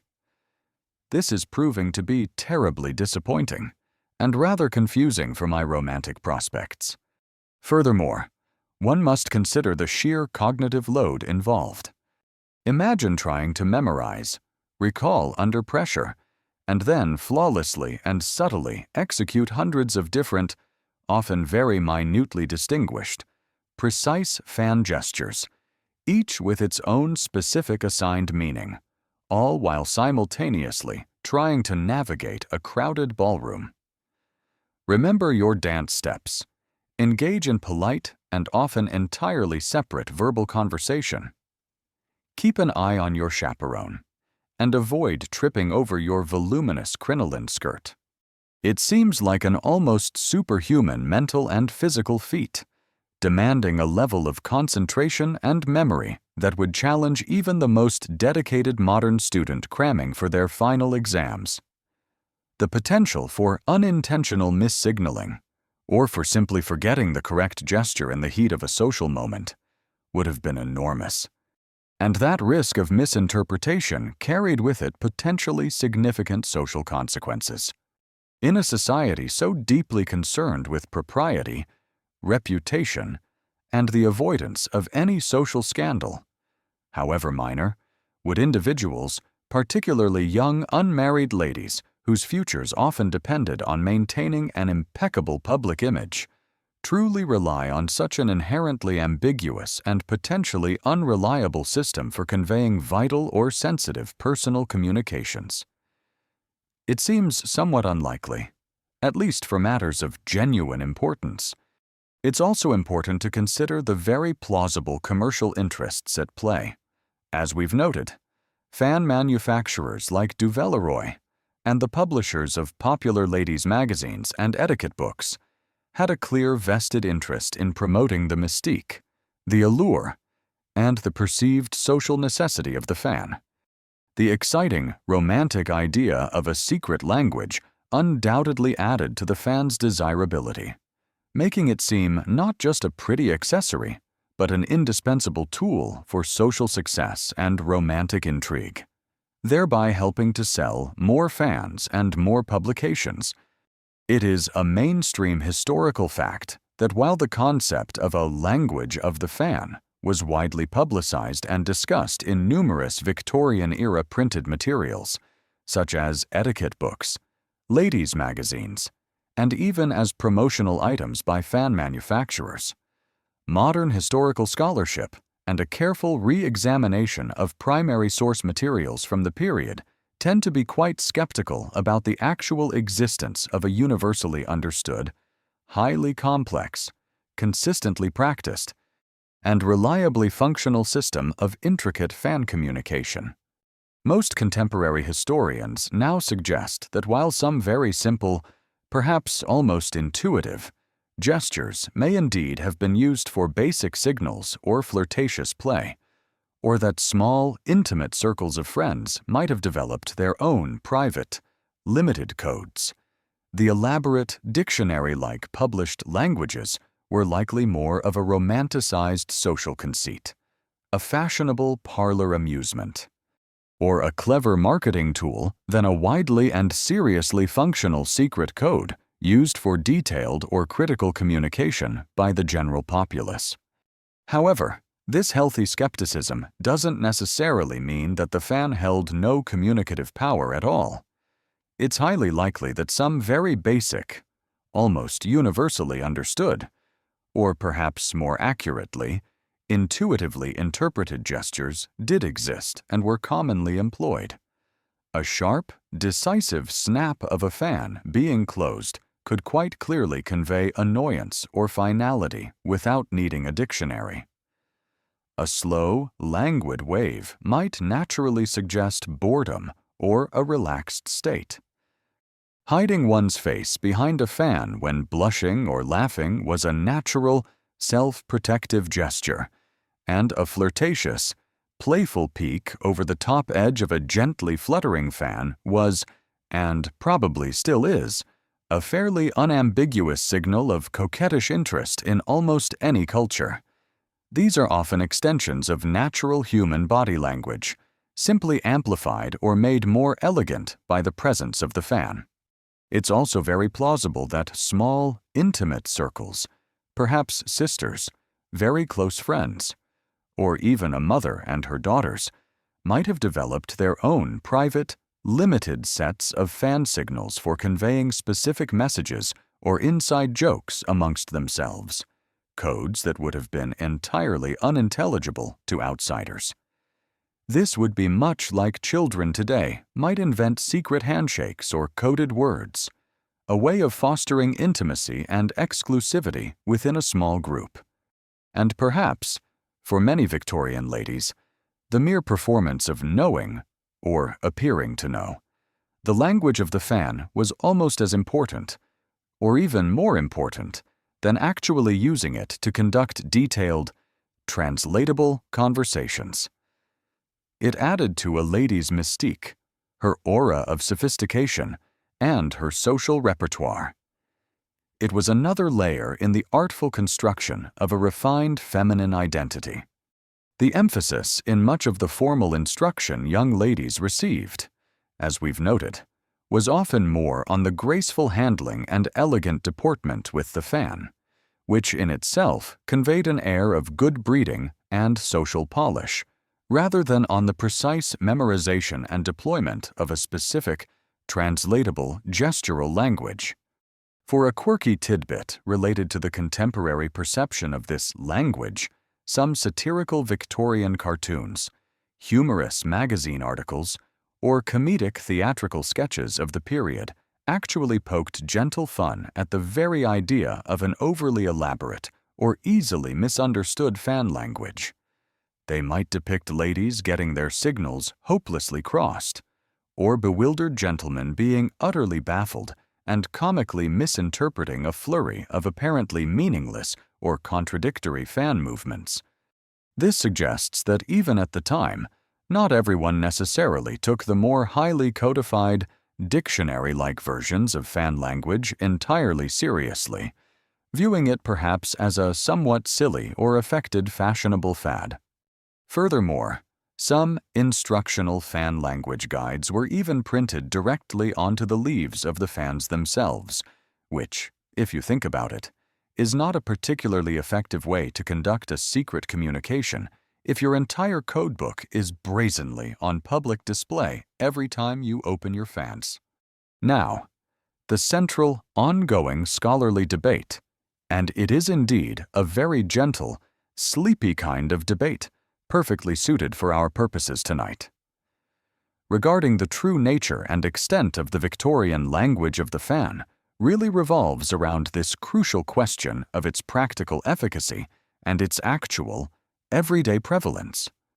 Was it a genuinely functional, albeit necessarily discrete and often context-dependent, system of reasonably reliable coded communication that was regularly and effectively employed by a significant portion of Victorian society to convey complex or nuanced meanings in social situations where verbal candor was restricted? Or was it, perhaps more realistically, largely a fashionable romantic notion, a playful and amusing social affectation? a clever and successful commercial gimmick perpetuated by those with something to sell. Or possibly even an exaggerated folkloric element of Victorian life that has been somewhat amplified and perhaps overly romanticized by subsequent generations looking back with nostalgia at a perceived era of greater subtlety, mystery, and grace. The truth, as is so often the case in history, likely lies somewhere in a complex, fascinating, and not entirely recoverable middle ground. If you were to try and use a full, published Victorian fan language code on, say, a first date today, one imagines your companion would probably just assume you were either experiencing a very localized, unusually elegant, and rather rhythmic muscle seizure, or perhaps that you were a deeply dedicated performance artist, thoroughly committed to an exceptionally obscure historical reenactment. Either way, a second date might, quite understandably, be somewhat unlikely unless they too shared your passion for antique gestural lexicography. The best thing, perhaps, about a purported secret language, that very few people, if any, fully agree on or completely understand the intricate details of, is that you can basically make almost any graceful gesture you like with your fan, and then, if challenged, just confidently insist that it meant something incredibly witty, profoundly insightful, or devastatingly charming. Oh, that particular way I just jabbed my fan rather pointedly towards the potted palm in the corner. You might say with an enigmatic smile, that, my dear sir, was a deeply symbolic and highly nuanced commentary on the ephemeral nature of colonial ambition and the inherent transience of earthly power. Obviously, weren't you paying attention? Works every time. One imagines, especially if delivered with enough poise. So, while the idea of a comprehensive, universally understood dictionary of fan movements allowing for complex, multi-sentence silent conversations might be more of a charming Victorian fiction than a fully realized historical fact, it's undeniable that the fan in the 19th century was far more than just a pretty trifle. It was a powerful tool of social expression, a crucial accessory for navigating complex social codes, and a beautiful symbol of feminine grace and mystique. Whether its language was truly spoken fluently by many, or merely whispered about in romantic novels and etiquette guides, the fan itself remains an eloquent, if now mostly silent, witness to a fascinating bygone era.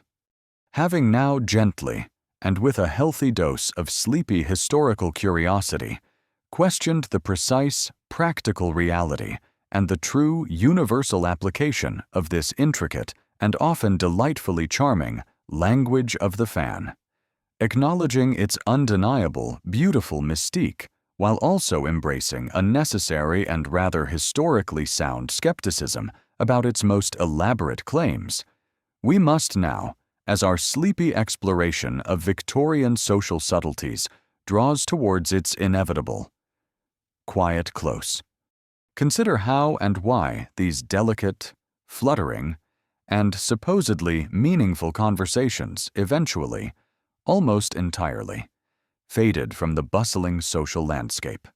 Why did this art, whether truly a widespread language or more of a fashionable, romanticized notion, become largely a lost art, a quaint and evocative memory of a bygone era? The decline of the fan as a primary tool of silent, coded communication, and indeed the decline of its ubiquity as an essential feminine accessory, was not a sudden event, but rather a gradual fading, a slow, almost imperceptible folding away, influenced by a confluence of profound social, cultural, and even technological shifts that swept through the late 19th and early 20th centuries. One of the most significant factors was undoubtedly the changing social norms and the slowly but steadily increasing freedom and agency for women. As the Victorian era drew to a close and the Edwardian period dawned, followed by the even more radical social upheavals of the post-World War I era, women began to gain more access to education. More opportunities in the public sphere, however limited they still were by our modern standards, and, crucially, a greater degree of freedom in their social interactions and their ability to express themselves more directly. The rigid, almost suffocating etiquette of the high Victorian period, with its strict rules of chaperonage and its severe limitations on direct conversation between unmarried men and women, began to gradually loosen its grip. As women found more avenues for verbal self-expression, and as courtship rituals became somewhat less rigidly formal and more based on mutual acquaintance and shared activities, the perceived need for such an indirect, highly coded, and potentially ambiguous means of communication like fan language naturally diminished. Fashions, too, are notoriously fickle, and they played their part in the fan's gentle decline from its peak of indispensability. While fans certainly continued to be used as elegant accessories well into the early 20th century, their styles began to change. For a time, smaller, more delicate fans became fashionable, offering perhaps less of a canvas for grand, expressive gestures or complex signaling. More significantly, the fan itself gradually ceased to be an absolutely essential, must-have, everyday accessory for every lady of social standing. Other accessories, such as the increasingly important handbag or reticule, began to take precedence, offering more practical utility for the increasingly mobile modern woman. Dress styles also evolved, becoming less voluminous, less restrictive, and perhaps, in some ways, less suited to the dramatic, sweeping use of a large ornamental fan. Imagine a fashionable new woman of the late Victorian or Edwardian period, perhaps campaigning for suffrage, or even daringly riding one of those newfangled safety bicycles, trying to manage a complex fan language conversation while also juggling her bicycle handlebars, her rational dress, and her pamphlets on women's rights. The fan probably got relegated to special occasions only pretty quickly, its communicative role largely superseded by more direct and practical concerns. The massive social and cultural upheavals caused by major historical events, particularly World War I, 1914-1918, also profoundly impacted social customs and priorities. The war brought women into the workforce in unprecedented numbers, changed gender roles, and ushered in an era of greater social informality and a general impatience with what were increasingly seen as the somewhat frivolous, overly elaborate, and anachronistic social rituals of the pre-war world.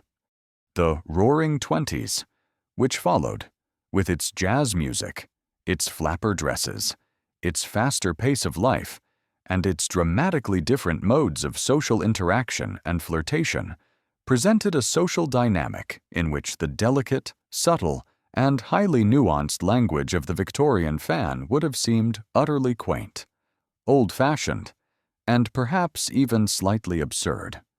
A quickly offered cigarette from a silver case, a shared cocktail, or a direct witty verbal exchange became the new currencies of social engagement, not the almost imperceptible flutter of painted silk or feathers.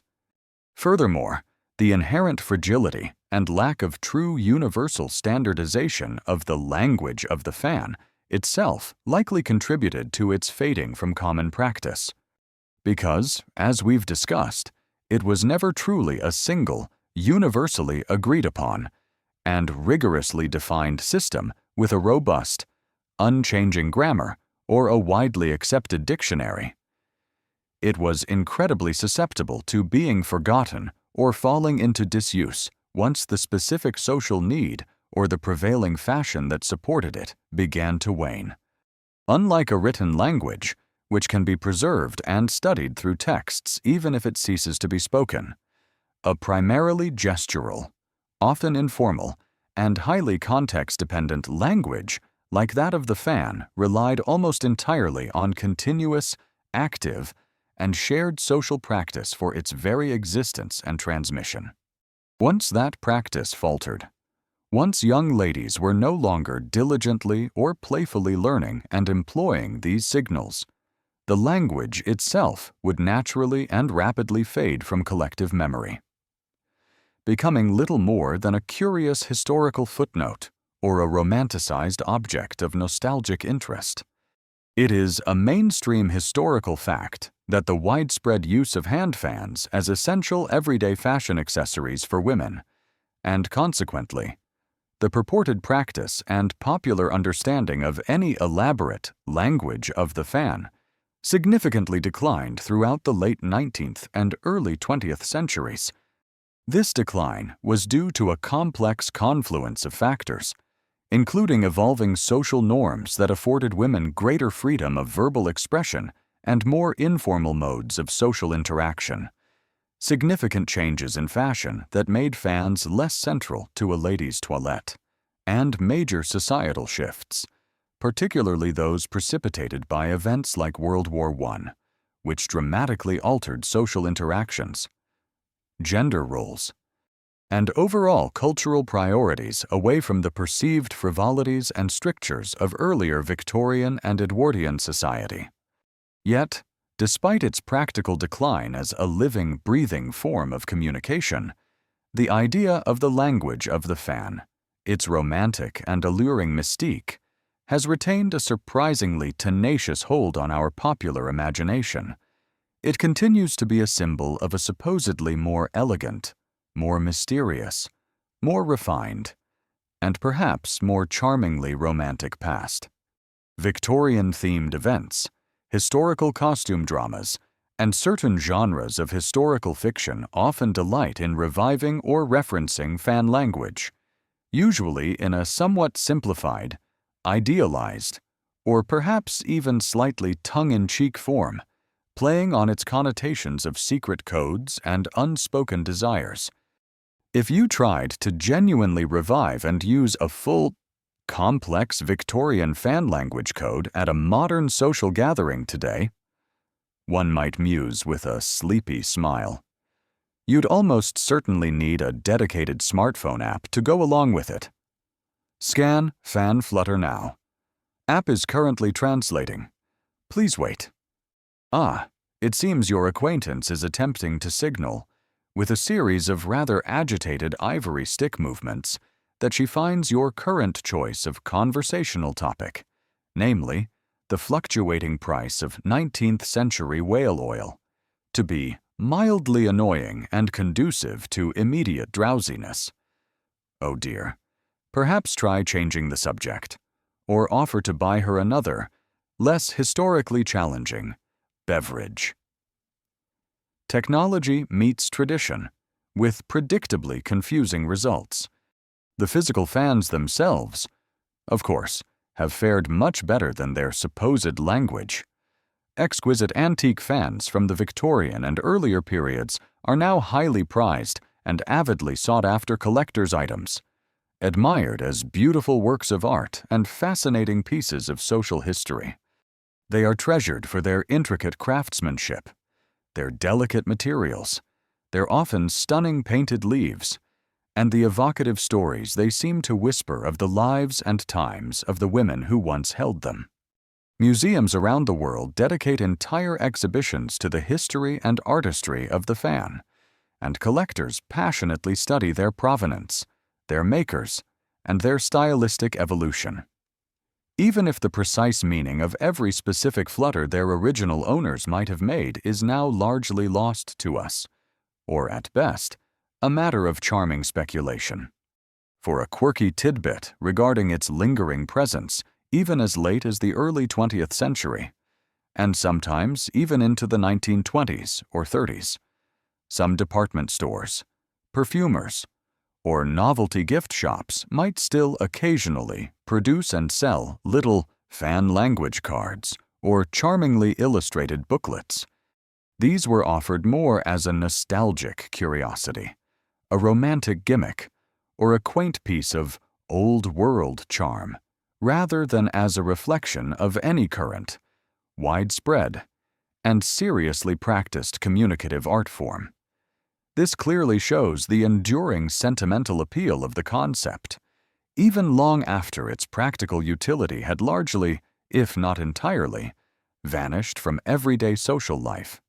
And, of course, antique fan collectors and enthusiastic historical reenactors today sometimes still delight in trying to decode the specific scenes painted on antique fan leaves, searching for hidden symbolic meanings, allegorical references, or personal messages that might have been embedded in the artwork itself by the original artist or commissioner, entirely separate from, but perhaps complementary to, any gestural language that might have been used with the fan. Now, the precise historical point at which the language of the fan effectively transitioned from any form of arguably active, albeit likely limited, and often inconsistent, social practice into what is now a purely nostalgic, historically interesting, or romantically idealized cultural curiosity, and furthermore, the exact extent to which its decline as a communicative tool was a uniform and contemporaneous process across different social classes, geographical regions that had adopted fan use, or even specific age groups within society, are rather subtle and elusive aspects of its fading history.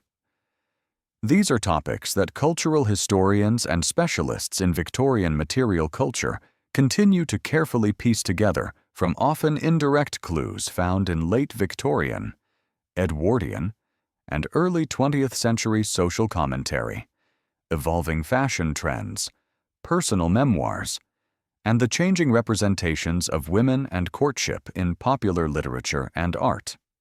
The fan's final, truly communicative flutter is hard to pinpoint with absolute certainty.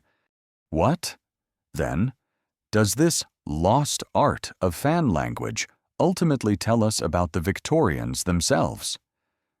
It speaks volumes, even in its probable exaggerations and romanticizations, about the society that embraced it. It highlights the often severe constraints placed upon individuals, particularly women, in their social and emotional expression. It underscores their deep appreciation for subtlety, for coded meaning, for the power of the unsaid in a world that often demanded strict adherence to outward propriety.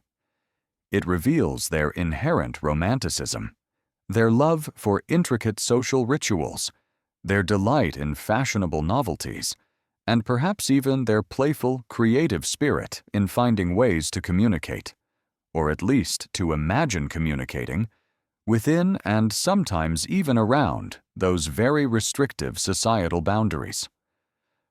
The language of the fan isn't so much lost, perhaps, as it simply, and quite gracefully, took one long, appraising look at the increasingly direct, often rather blunt, and technologically mediated communication styles of the 20th and 21st centuries, and decided, with a final, elegant snap, to retire with dignity to a quiet, well-dusted museum exhibit, perhaps with a nice cup of Earl Grey tea and a good, lengthy Victorian novel for company.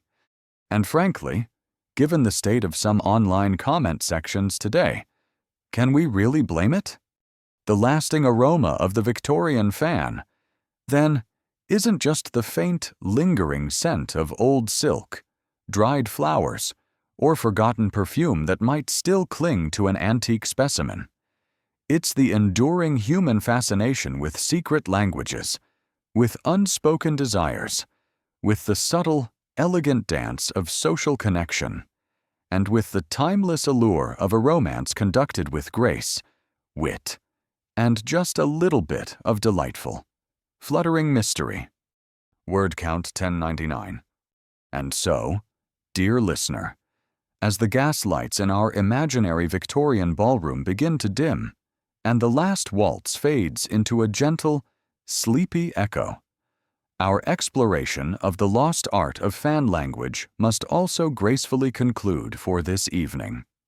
We have journeyed from its ancient, practical origins, through its blossoming as an emblem of European elegance, to its perhaps romanticized, perhaps playfully real, existence as a secret, silent lexicon in the 19th century, and finally, to its quiet, inevitable fading from common use. The fan, that delicate instrument of silk and ivory, feathers and paint, served as so much more than a simple tool to stir the air. It was a shield, a signal, a stage prop in the grand theater of Victorian society. It was a silent confidant for unspoken thoughts, a subtle weapon in the intricate game of courtship, and a canvas for personal expression, however coded or fleeting. Whether its language was a fully formed, universally understood system, or more of a charming, localized collection of playful gestures and romantic notions, it undeniably speaks to a deep human desire to connect, to communicate, and to navigate the complexities of social life with grace, wit, and perhaps a touch of mystery. As you now allow your own thoughts to soften and your breath to deepen, perhaps you can imagine the gentle, rhythmic flutter of one last, exquisitely painted fan, its movements now slow, languid, and peaceful, signaling only an invitation to rest, to let go of the day's concerns. The whispers of the ballroom have fallen silent. The coded messages are all delivered, or perhaps they remain beautifully, tantalizingly unread, held forever in the delicate folds of time. There are no more signals to decipher tonight, no more social minuets to navigate. There is only the profound, welcoming quiet of your own comfortable space, and the gentle, incoming tide of peaceful, untroubled dreams. May your own night be filled with a quiet elegance and a deep, restorative slumber.